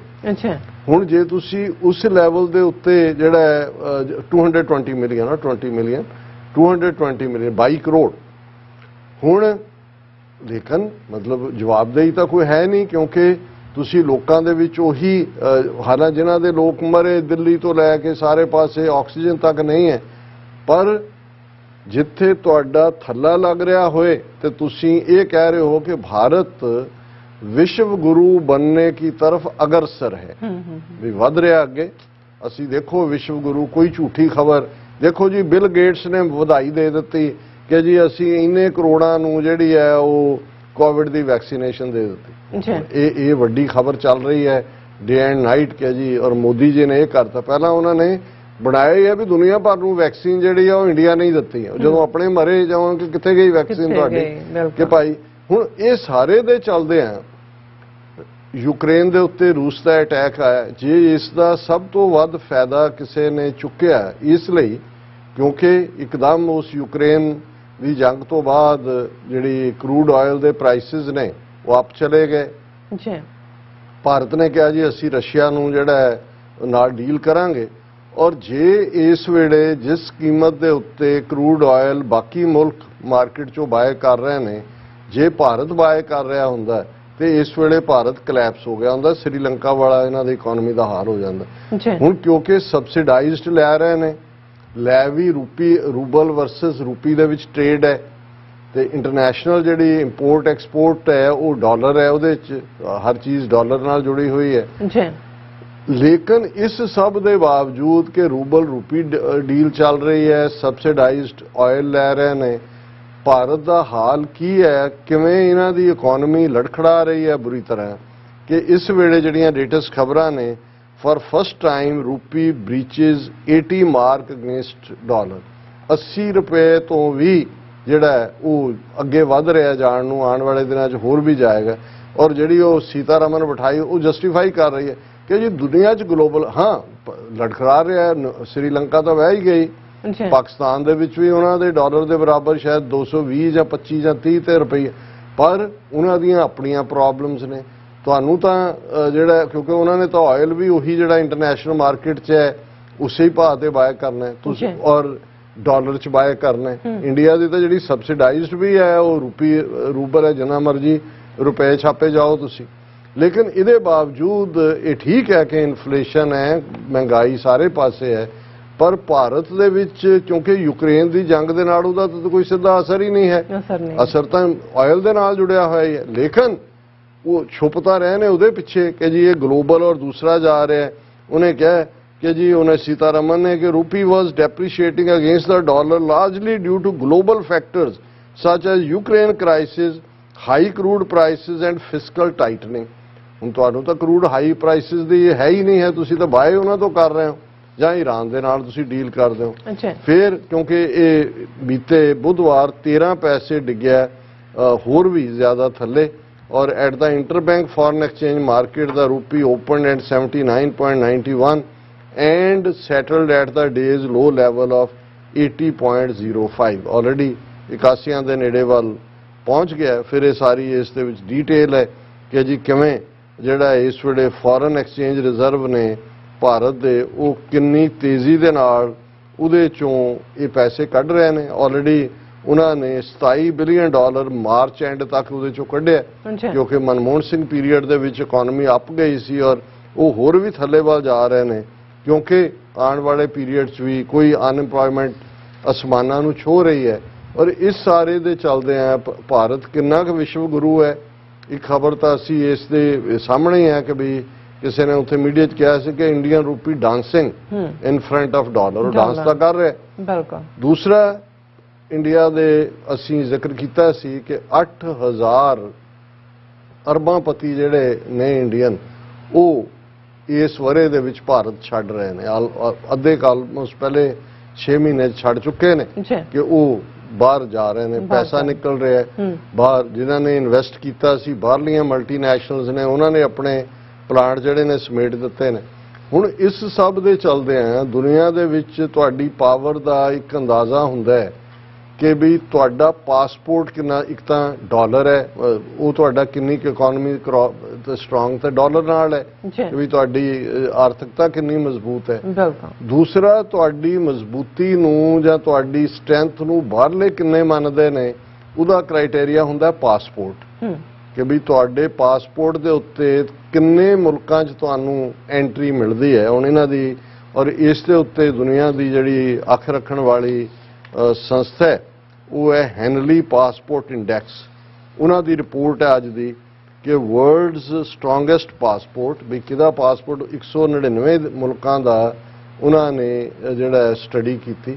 ਹੁਣ ਬਹੁਤਿਆਂ ਨੇ ਕਦੀ ਵਾਰੀ ਕਿਸੇ ਨੇ ਸਾਨੂੰ ਪੁੱਛਿਆ ਸੀ ਕਿ ਜੀ ਤੁਸੀਂ 194 ਮੁਲਕ ਕਹਿੰਦੇ ਹੋ, ਪਰ ਕਈ ਰਿਪੋਰਟਾਂ 'ਚ ਜਿਵੇਂ ਹੁਣ ਇਹਦੇ 'ਚ 199 ਫਿਗਰ ਹੈ, ਜੀ 194 ਉਹ ਨੇ ਜਿਹੜੇ ਯੂਨਾਈਟਿਡ ਨੇਸ਼ਨਸ ਦੇ ਮੈਂਬਰ ਨੇ।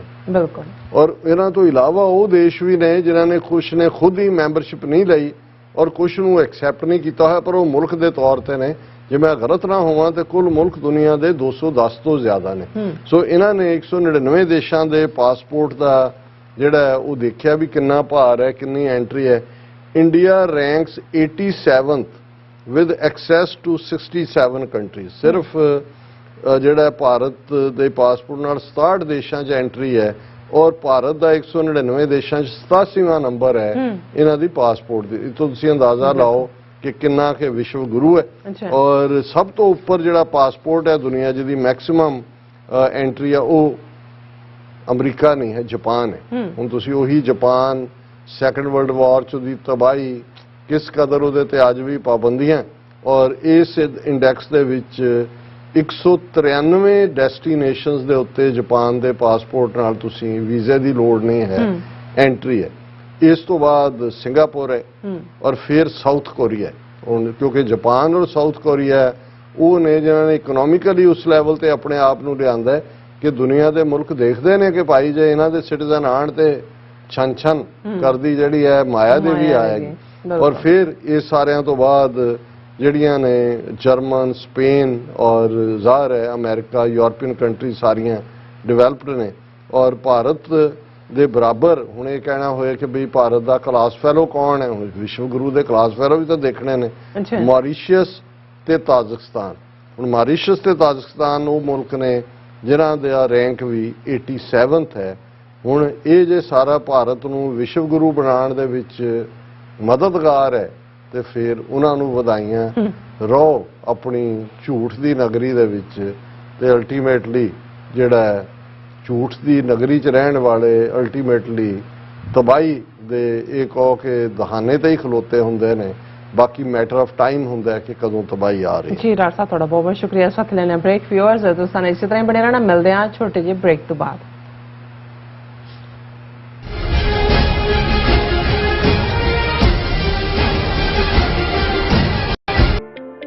ਸਿਗਨੇਚਰ ਟਰੱਕ ਸਰਵਿਸ ਰਾਊਟ 81 ਉੱਤੇ ਐਗਜ਼ਿਟ 235 ਤੇ ਟਰੱਕਰ ਵੀਰਾਂ ਲਈ 24 ਘੰਟੇ ਰੋਡ ਸਰਵਿਸ ਦੀ ਸੁਵਿਧਾ ਮੌਜੂਦ। Heavy duty repair, oil change, ਪੁਰਾਣੇ ਅਤੇ ਨਵੇਂ tyre, computer diagnostic, DPF cleaning, brake service ਜਾਂ ਰਸਤੇ ਵਿੱਚ ਆਈ ਹਰ ਤਰ੍ਹਾਂ ਦੀ ਰਿਪੇਅਰ ਪ੍ਰੋਫੈਸ਼ਨਲ ਟੀਮ ਵੱਲੋਂ ਕੀਤੀ ਜਾਂਦੀ ਹੈ। ਬ੍ਰੇਕਫਾਸਟ, ਲੰਚ ਅਤੇ ਡਿਨਰ ਲਈ ਪੰਜਾਬੀ ਢਾਬੇ ਦਾ ਆਨੰਦ ਵੀ ਮਾਣੋ। ਡਰਾਈਵਰ ਅਤੇ ਟਰੱਕ ਆਪਰੇਟਰ ਵੀਰ ਡਿਸਪੈਚ ਦੀ ਸਰਵਿਸ ਲਈ ਸਾਡੇ ਨਾਲ ਸੰਪਰਕ ਕਰਨ। Signature truck service 58 triangle drive, Weyers Cave, Virginia 24486। ਕੀ ਤੁਸੀਂ ਰੋਜ਼ਾਨਾ ਕੰਮ ਤੇ ਆਪਣਾ ਵਧੇਰੇ ਸਮਾਂ ਬਿਤਾਉਣ ਤੋਂ ਪਰੇਸ਼ਾਨ ਹੋ? ਆਪਣੀ ਪੂੰਜੀ ਨੂੰ ਕੰਮ ਤੇ ਲਗਾਓ। ਸਾਡੇ ਨਾਲ ਇਨਵੈਸਟ ਕਰੋ ਅਤੇ ਤੁਹਾਡੀ ਪੂੰਜੀ ਤੋਂ ਤੁਹਾਡੇ ਲਈ ਵਧੇਰੇ ਪੈਸੇ ਬਣਾ ਸਕਦੇ ਹਾਂ। ਅਸੀਂ ਪ੍ਰਾਈਵੇਟ ਇਕੁਇਟੀ ਇਨਵੈਸਟਮੈਂਟ ਫਰਮ ਹਾਂ ਤੇ ਕਮਰਸ਼ੀਅਲ ਰੀਅਲ ਏਸਟੇਟ ਵਿੱਚ ਮਾਹਿਰ ਹਾਂ। Property management, leasing, asset management, commercial real estate investment ਵਿੱਚ ਸਾਰੀਆਂ ਸੇਵਾਵਾਂ ਲਈ ਅਮਰੀਕਾ ਭਰ ਵਿੱਚੋਂ ਤੁਸੀਂ ਸਾਡੇ ਤੱਕ ਪਹੁੰਚ ਕਰ ਸਕਦੇ ਹੋ। ਆਜ਼ਾਦ ਕਮਰਸ਼ੀਅਲ ਰੀਅਲਟੀ ਸਰਵਿਸਿਜ਼ ਤੇ Azad family trust 701 north fort oak road, suite number 204, Houston, Texas. ਤੁਸੀਂ ਸਾਨੂੰ ਸਾਡੇ ਫੋਨ ਨੰਬਰ 7136861277 ਤੇ ਵੀ ਸੰਪਰਕ ਕਰ ਸਕਦੇ ਹੋ। ਆਜ਼ਾਦ ਕਮਰਸ਼ੀਅਲ ਰੀਅਲਟੀ ਸਰਵਿਸਿਜ਼।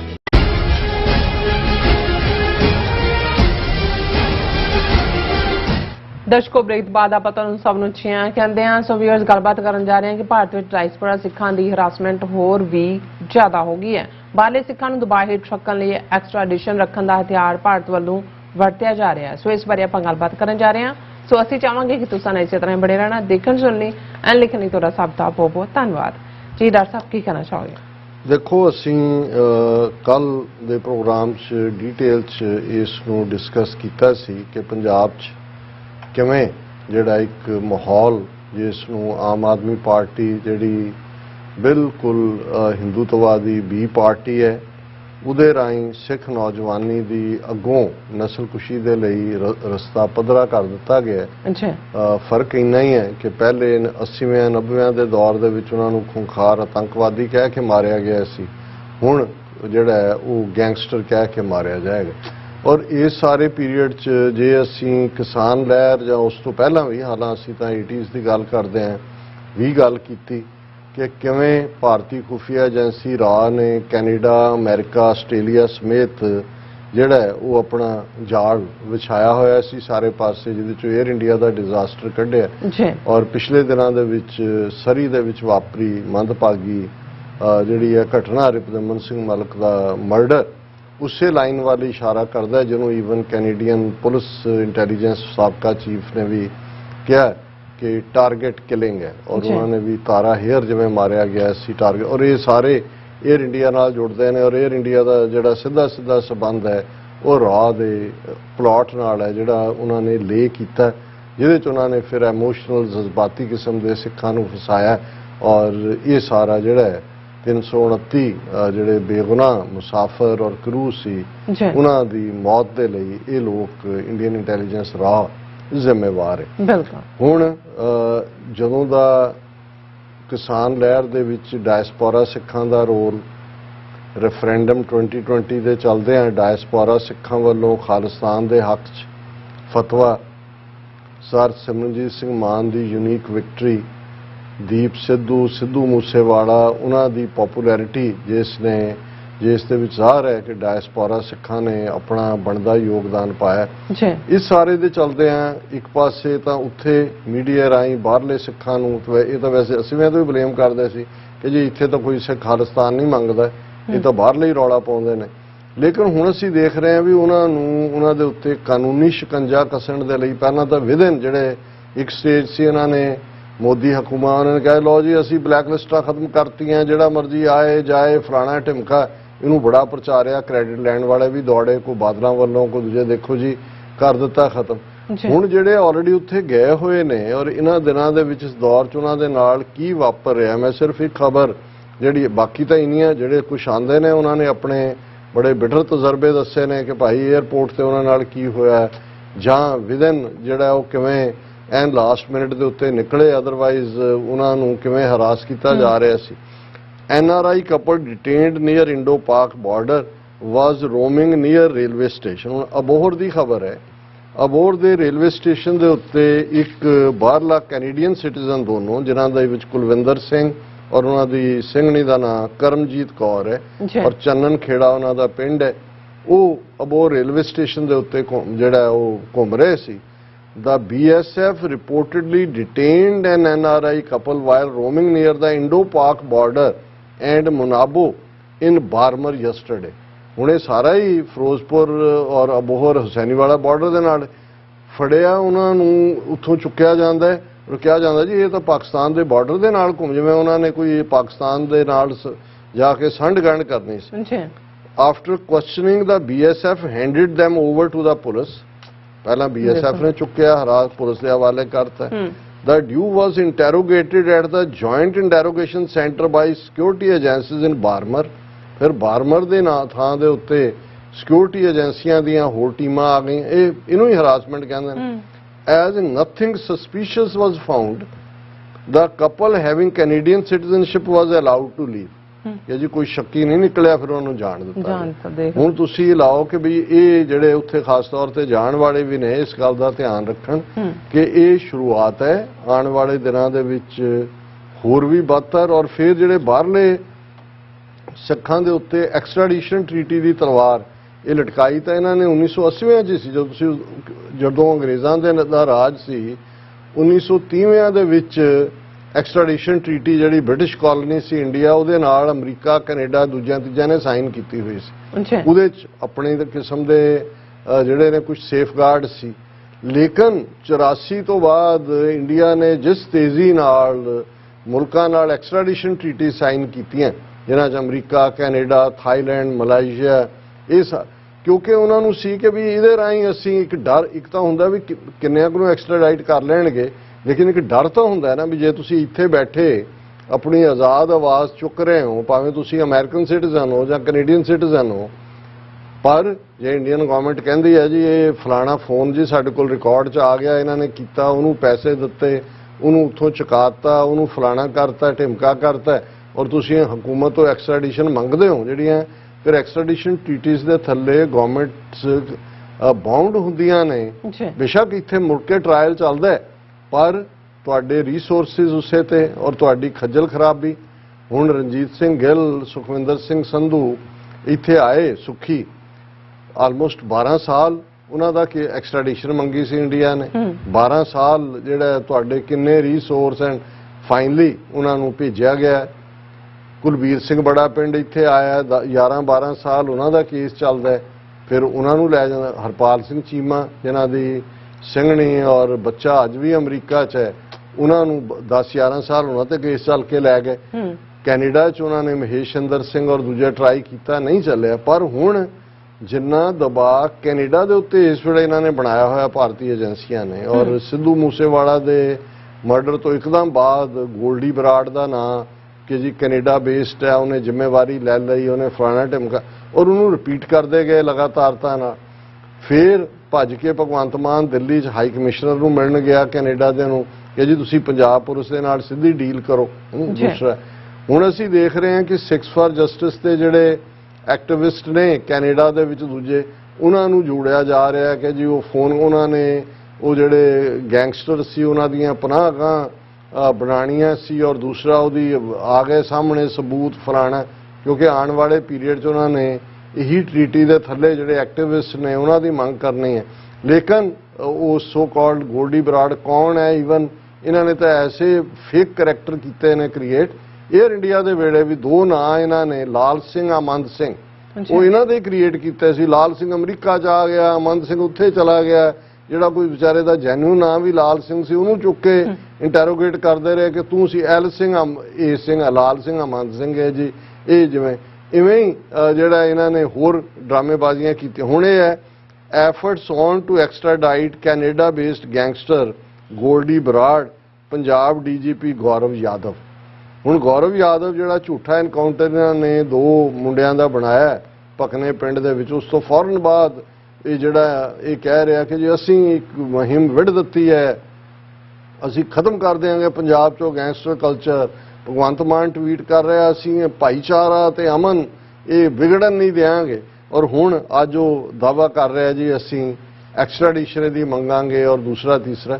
ਸੋ ਸਾਡਾ ਇਹ ਕਹਿਣ ਦਾ ਨਾ ਤਾਂ ਸਾਡਾ ਕੋਈ ਗੈਂਗਸਟਰਸ ਨਾਲ ਕੋਈ ਹਮਦਰਦੀ ਹੈ ਜਾਂ ਕੋਈ ਅਦਰ ਵੇ ਰਾਉਂਡ ਹੈ, ਸਾਨੂੰ ਨਹੀਂ ਪਤਾ ਕੀ ਚੱਲ ਰਿਹਾ, ਪਰ ਪੁਸ਼ਤੇ ਪਰਦਾ ਜਿਹਨੂੰ ਕਹਿੰਦੇ ਨੇ ਉਰਦੂ ਦੇ ਵਿੱਚ, ਜੇ ਤੁਸੀਂ ਇਸ ਸਾਰੇ ਨੂੰ ਦੇਖੋਗੇ ਤਾਂ ਤੁਹਾਨੂੰ ਇਹ ਨਜ਼ਰ ਆਏਗਾ ਕਿ ਇੱਧਰ ਵੀ ਉਹ ਤੇ ਉੱਧਰ ਵੀ ਉਹ, ਗੈਂਗਸਟਰ ਬਣਾਉਣ ਵਾਲੇ ਵੀ ਇਹ, ਮਾਰਨ ਵਾਲੇ ਵੀ ਇਹ, ਬਦਨਾਮ ਕਰਨ ਲਈ ਇਹ ਸਾਰੀ ਖੇਡ ਏਜੰਸੀਆਂ ਦੀ ਖੇਡੀ ਜਾ ਰਹੀ ਹੈ।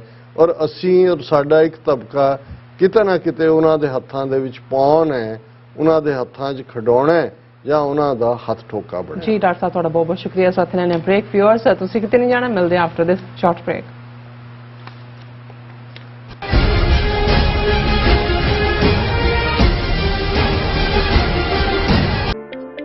ਸਿਗਨੇਚਰ ਟਰੱਕ ਸਰਵਿਸ ਰਾਊਟ 81 ਉੱਤੇ ਐਗਜ਼ਿਟ 235 ਤੇ ਟਰੱਕਰ ਵੀਰਾਂ ਲਈ 24 ਘੰਟੇ ਰੋਡ ਸਰਵਿਸ ਦੀ ਸੁਵਿਧਾ ਮੌਜੂਦ। Heavy duty repair, oil change, ਪੁਰਾਣੇ ਅਤੇ ਨਵੇਂ tyre, computer diagnostic, DPF cleaning, brake service ਜਾਂ ਰਸਤੇ ਵਿੱਚ ਆਈ ਹਰ ਤਰ੍ਹਾਂ ਦੀ ਰਿਪੇਅਰ ਪ੍ਰੋਫੈਸ਼ਨਲ ਟੀਮ ਵੱਲੋਂ ਕੀਤੀ ਜਾਂਦੀ ਹੈ। ਬ੍ਰੇਕਫਾਸਟ, ਲੰਚ ਅਤੇ ਡਿਨਰ ਲਈ ਪੰਜਾਬੀ ਢਾਬੇ ਦਾ ਆਨੰਦ ਵੀ ਮਾਣੋ। ਡਰਾਈਵਰ ਅਤੇ ਟਰੱਕ ਆਪਰੇਟਰ ਵੀਰ ਡਿਸਪੈਚ ਦੀ ਸਰਵਿਸ ਲਈ ਸਾਡੇ ਨਾਲ ਸੰਪਰਕ ਕਰਨ। Signature Truck Service, 58 Triangle Drive, Wears Cave, Virginia. Viewers welcome back on programme. So viewers and word section ਵਿੱਚ ਗੱਲਬਾਤ ਕਰਾਂਗੇ ਸਿੱਧੂ ਮੂਸੇਵਾਲੇ ਦੇ ਹਵਾਲੇ ਨਾਲ ਕਿ ਸਿੱਧੂ ਮੂਸੇਵਾਲੇ ਦੇ ਕਤਲ ਨਾਲ ਜੋੜੇ ਗਏ 2 ਸਿੱਖ ਨੌਜਵਾਨਾਂ ਦਾ ਜਿਹੜਾ ਕੀਤਾ ਗਿਆ ਇਨਕਾਊਂਟਰ ਜਾਲੀ ਸਾਬਤ ਹੋ ਰਿਹਾ ਹੈ। ਕੀ ਪੰਜਾਬ ਵਿੱਚ ਝੂਠੇ ਪੁਲਿਸ ਮੁਕਾਬਲਿਆਂ ਦਾ ਦੌਰਾ ਮੁੜ ਸ਼ੁਰੂ ਹੋ ਗਿਆ ਹੈ? ਇਸ ਬਾਰੇ ਆਪਾਂ ਗੱਲਬਾਤ ਕਰਨ ਜਾ ਰਹੇ ਹਾਂ ਔਰ ਨਾਲ ਹੀ ਗੁਰਬਾਣੀ ਵਿਚਾਰਾਂ ਸਾਂਝੀ ਤੋਂ ਨਾ ਪਾਈ ਜਾਏਗੀ। ਸੋ ਅਸੀਂ ਚਾਹਾਂਗੇ ਕਿ ਤੁਸੀਂ ਇਸੇ ਤਰ੍ਹਾਂ ਹੀ ਬਣੇ ਰਹਿਣਾ, ਦੇਖਣ ਸੁਣ ਲਈ ਐਂਡ ਲਿਖਣ ਲਈ ਤੁਹਾਡਾ ਸਭ ਦਾ ਬਹੁਤ ਧੰਨਵਾਦ ਜੀ। ਡਾਕਟਰ ਸਾਹਿਬ ਕੀ ਕਹਿਣਾ ਚਾਹੋਗੇ? ਦੇਖੋ, ਅਸੀਂ ਪ੍ਰੋਗਰਾਮ ਦੀ ਸ਼ੁਰੂਆਤ ਦੇ ਵਿੱਚ ਹੀ ਕਿਹਾ ਸੀ ਕਿ ਕੱਲ ਦਾ ਜਿਹੜਾ ਸਾਡਾ ਓਪਨਿੰਗ ਸੈਗਮੈਂਟ ਸੀ ਜਿਹਦੇ 'ਚ ਅਸੀਂ ਜਿਹੜੇ 2 ਅਖੌਤੀ ਗੈਂਗਸਟਰ ਔਰ ਅਖੌਤੀ ਜਿਹੜਾ ਉਹਨਾਂ ਦੇ ਉੱਤੇ ਕਿ ਜੀ ਮੂਸੇਵਾਲਾ ਦੇ ਉੱਤੇ ਪਹਿਲੀ ਗੋਲੀ ਫਲਾਣੇ ਨੇ ਚਲਾਈ ਤੇ ਢਿਮਕੇ ਨੇ ਚਲਾਈ, ਉਹ ਸਾਰੀ ਕਹਾਣੀ ਉਸ ਨੂੰ ਅਸੀਂ ਸਵਾਲੀਆ ਨਿਸ਼ਾਨ ਲਾ ਕੇ ਲੋਕਾਂ ਦੀ ਕਚਹਿਰੀ ਦੇ ਵਿੱਚ ਛੱਡ ਦਿੱਤਾ ਸੀ ਆਪਣੇ ਵਿਊਅਰਸ ਦੇ ਸਾਹਮਣੇ ਕਿ ਉਹ ਖੁਦ ਡਿਸਾਈਡ ਕਰਨ ਕਿ ਵੀ ਇਹ ਕਿੰਨਾ ਕੁ ਜੈਨੂਇਨ ਐਨਕਾਊਂਟਰ ਹੈ। ਔਰ ਸਾਡੇ ਆਲਮੋਸਟ ਸਾਰੇ ਹੀ ਵਿਊਅਰਸ ਨੇ ਜਿਨ੍ਹਾਂ ਨੇ ਇਸ ਤੇ ਕਮੈਂਟ ਤੇ ਲਿਖਤਾਂ ਸਾਨੂੰ ਭੇਜੀਆਂ ਨੇ, ਉਹਨਾਂ ਨੇ ਕਿਹਾ ਕਿ ਜੀ ਜੇ ਅਸੀਂ ਇਸ ਵਰਜ਼ਨ ਨੂੰ ਤੁਹਾਡੇ ਨਾ ਸੁਣਿਆ ਹੁੰਦਾ ਜਾਂ ਨਾ ਦੇਖਿਆ ਹੁੰਦਾ ਤੇ ਜੋ ਜਿਵੇਂ ਕਨਵਿੰਸਿੰਗਲੀ ਉੱਥੇ ਜਿਸ ਕਿਸਮ ਦਾ ਉਹਨਾਂ ਨੇ ਮੀਡੀਆ ਸਰਕਸ ਕਰਕੇ ਔਰ ਗੱਡੀਆਂ 200 ਮੀਟਰ ਤੇ ਲਾਈਆਂ ਹੋਈਆਂ ਨੇ, ਮੀਡੀਆ ਦੀਆਂ ਗੱਡੀਆਂ ਨੇ, ਉਹਨਾਂ ਦੀ ਕੋਈ ਔਰ ਈਵਨ ਕੋਈ ਕਲੋਜ਼-ਅਪ ਤੱਕ ਉਹ ਘਰ ਦਾ ਨਹੀਂ ਦਿਖਾ ਰਿਹਾ ਤੇ ਕਹਿ ਰਹੇ ਨੇ ਦੇਖ ਲਓ ਖੇਤਾਂ 'ਚ ਪਾਣੀ ਲੱਗਾ ਹੋਇਆ ਹੈ, ਹਰਿਆਲੀ ਹੈ, ਸਾਰੇ ਨੈਸ਼ਨਲ ਚੈਨਲ ਲੱਗੇ ਹੋਏ ਨੇ ਔਰ ਬਹੁਤ ਬੜਾ ਕੰਮ। ਔਰ ਉਹਨਾਂ ਦਾ ਗੌਰਵ ਯਾਦਵ ਜਿਹੜਾ DGP ਲਾਇਆ ਲਿਆ ਕਿ UP ਦਾ, ਉਹ ਬਰੀਫਿੰਗ ਕਰ ਰਿਹਾ ਕਿ ਜੀ ਅਸੀਂ ਬਹੁਤ ਵੱਡੀ ਪ੍ਰਾਪਤੀ ਔਰ ਇਹ ਸਾਰਾ। ਤੇ ਅਸੀਂ ਕੱਲ ਵੀ ਕਿਹਾ ਸੀ ਕਿਉਂਕਿ ਅਸੀਂ ਆਉਣ ਵਾਲੇ ਦਿਨਾਂ 'ਚ ਇਹ ਦੇਖ ਰਹੇ ਹਾਂ ਕਿ ਕਿਸ ਡਾਇਰੈਕਸ਼ਨ 'ਚ ਗੱਲ ਜਾ ਰਹੀ ਹੈ। ਜਿਵੇਂ ਅਸੀਂ ਡਿਸਕਸ ਕੀਤਾ ਕਿ ਹੁਣ ਗੌਰਵ ਯਾਦਵ ਨੇ ਕਿਹਾ ਜੀ ਗੋਲਡੀ ਬਰਾੜ ਕੈਨੇਡਾ 'ਚ ਉਹਦੀ ਅਸੀਂ ਐਕਸਟ੍ਰੈਡੀਸ਼ਨ ਮੰਗ ਰਹੇ ਹਾਂ। ਸੋ ਆਉਣ ਵਾਲੇ ਪੀਰੀਅਡ ਦੇ ਵਿੱਚ ਅਸੀਂ ਇਹ ਸਮਝਦੇ ਹਾਂ ਕਿ ਆਲਰੇਡੀ ਜਿਸ ਨੂੰ ਜਿਵੇਂ ਜਦੋਂ ਰੇਸਿਸ ਹੁੰਦੀਆਂ ਨੇ ਜਾਂ ਐਥਲੈਟਿਕਸ ਕਈ ਵਾਰ ਉੱਪਰ ਨੂੰ ਸ਼ੂਟ ਕਰਕੇ ਜਿਹੜਾ ਉਹ ਰੇਸ ਦੀ ਸ਼ੁਰੂਆਤ ਹੁੰਦੀ ਹੈ।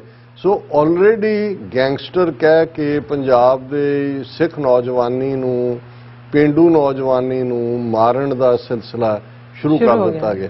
ਹੁਣ ਕਿਉਂਕਿ ਉਦੋਂ ਕੱਲ ਤਾਂ ਸਾਡੇ ਕੋਲ ਈਵਨ ਜਿਹੜੇ 2 ਨੌਜਵਾਨਾਂ 'ਚੋਂ ਉਹਨਾਂ ਦੀ ਕੋਈ ਡੀਟੇਲ ਵੀ ਨਹੀਂ ਸੀ। ਹੁਣ ਇੱਕ ਨੌਜਵਾਨ ਜਿਹਦੇ ਸਾਹਮਣੇ ਆਇਆ ਉਹ ਗਰੀਬ ਪੱਟੀ, ਇੱਕ ਤਾਂ ਪੱਟੀ ਨਾਲ ਸੰਬੰਧਿਤ ਹੈ, ਉਹਦਾ ਭਰਾ ਫੌਜੀ ਹੈ।